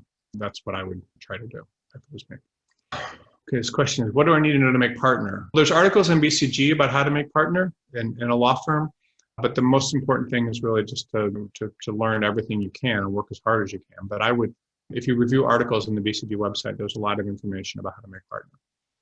Okay, hi, this is the same person asked about not going to law school here in America. I went to law school in the UK and qualified there in the UK. I also have an LLM from the UK and have done internships during my vacation times. I got accepted to the bar. Do you think that you can get a job in the law firm? Yeah, so if you went to law school in the UK and you're admitted to the bar, you can definitely get a job in New York. I don't think there'll be too much problem with that. And so you can definitely do that. It's the same system of law, but you will need to look at a lot of markets. So the only thing the mistake that a lot of people make when they're looking for a job in New York is they think the only market is New York City. The problem with New York City is that there's a lot of attorneys in New York City. So people will typically hire, that law firms have a choice of a lot of different people to hire in New York City. And because of that, a lot of times it's harder to get jobs. The better markets that would be in the suburbs like Long Island or upstate New York and that sort of thing. So that would be the easiest place for you to get a job. If you are insistent on living in New York City, which most people from the UK are, then, and I don't say that in a negative way, I'm just saying that it's a cosmopolitan city with a lot of different viewpoints and so forth. And most Americans would be more interested in living in New York City as well. But the point is that if you want to be in New York City, you need to find firms that have a lot of people from the UK there you can work with. And that would be doing research and just looking up law school. So thank you. Okay, let's see here. Thank you for the answers. Much appreciated. You're welcome. Okay, this is the last question if anybody doesn't have any more questions. What's the best way to take a systematic approach to starting or restarting a legal job search? I'm not sure what that question means exactly, but typically what I do when I do a search for people that are looking for jobs is I will start with job openings for them. So I will look at job openings, then I will look at firms that have very well regarded practice areas. So you can look at BCG Search. We have a list of all the firms with different practice areas and what they're doing. And then after looking at firms with the best practice areas, I would do research and You can even do Google to some extent. I have our own databases, but Google, you can do search for different firms in your practice area and apply to them. And that's how I would do things. Then I would circle and make sure I'm setting up job alerts on a variety of sites and looking at jobs from them every week. So that's what I would do, how I would do that. Let me see here. Let's see. Okay, there's one more question. If anybody has any questions, I'm happy to answer them all. Just, let's see. When you respond to the question on 2 to 5 to 10 years tentative plans, is it more related to evaluation of where your career is headed or identify where they're getting absorbed in the profession and simultaneously consult a firm like BC to evaluate a good match for specialization, market, and pay? Is it more related? No, the reason my answer was you can certainly set up a 2 to 5 year, 10-year plan. So if you're early in your career, then you can set up a plan. There's nothing wrong with having a plan where you want to be in 10 years, like in terms of a size book or being a partner somewhere or in-house or whatever it is. There's nothing wrong with that. And having a plan is a very good idea. I'm not saying there's anything wrong with those long-term plans. And most people that succeed do have those long-term plans. And so I think that's a very good idea.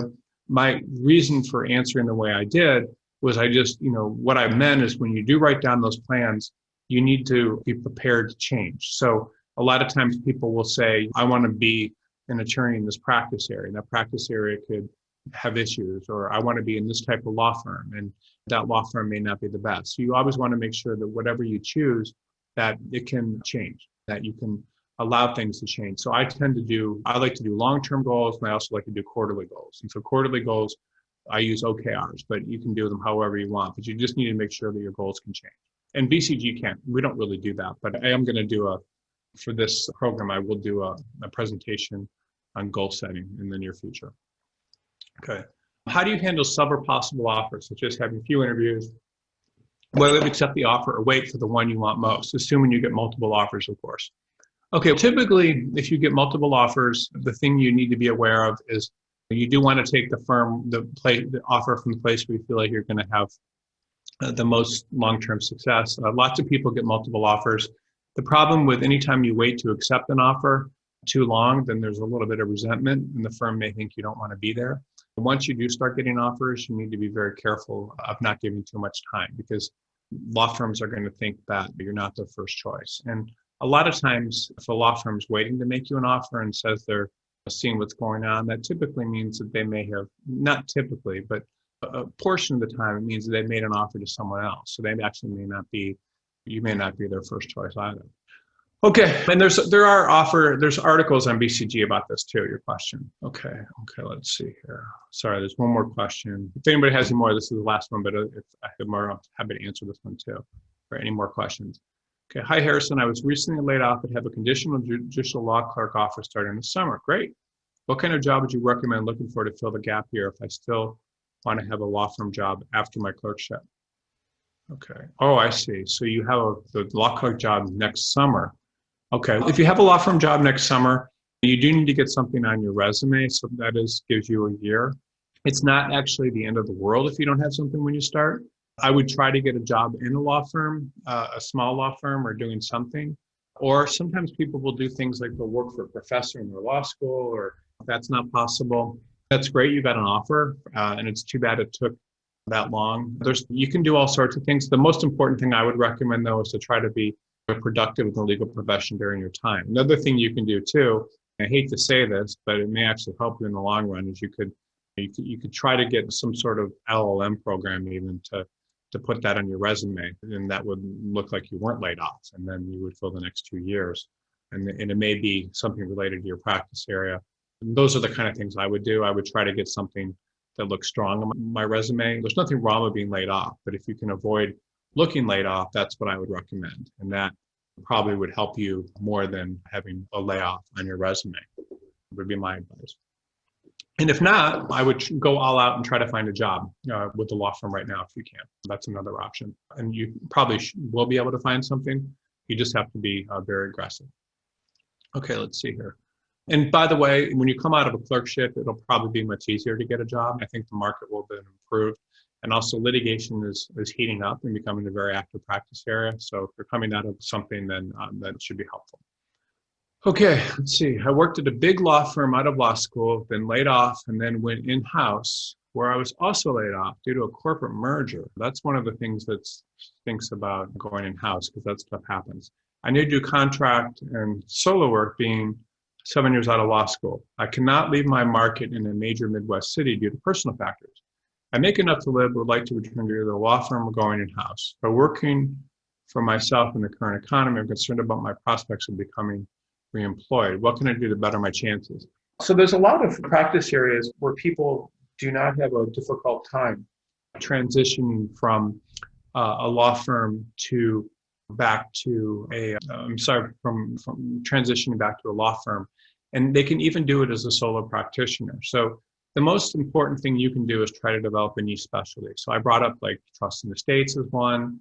There's other practice areas, tax resolution, different types of IP. So you're typically going to increase your chances of going back to a law firm if you're doing a practice area where there's some demand. And that's really the most important thing, is you want to be in a practice area where law firms will bring people in. I've seen people in trust and estates go to big law firms all the time. I've seen people in healthcare law and patent and all sorts of things. So having your own practice, bankruptcy, the more specialized it is, the better. And then the only other things you can do to really better your chances. The nice thing about working in-house is in-house companies do not understand how to hire attorneys. Also, a lot of times in-house companies really have no idea what a good attorney or bad attorney is. I've seen people do mailings to companies and get hired as solo practitioners, all sorts of attorneys, because the company doesn't know what they're doing. I once saw a guy that did a mailing and got hired by a local pizza chain, some guy from Italy, or I don't know, I think he was from Italy, I think he was from Russia. They had a pizza chain. He didn't know how to hire attorneys.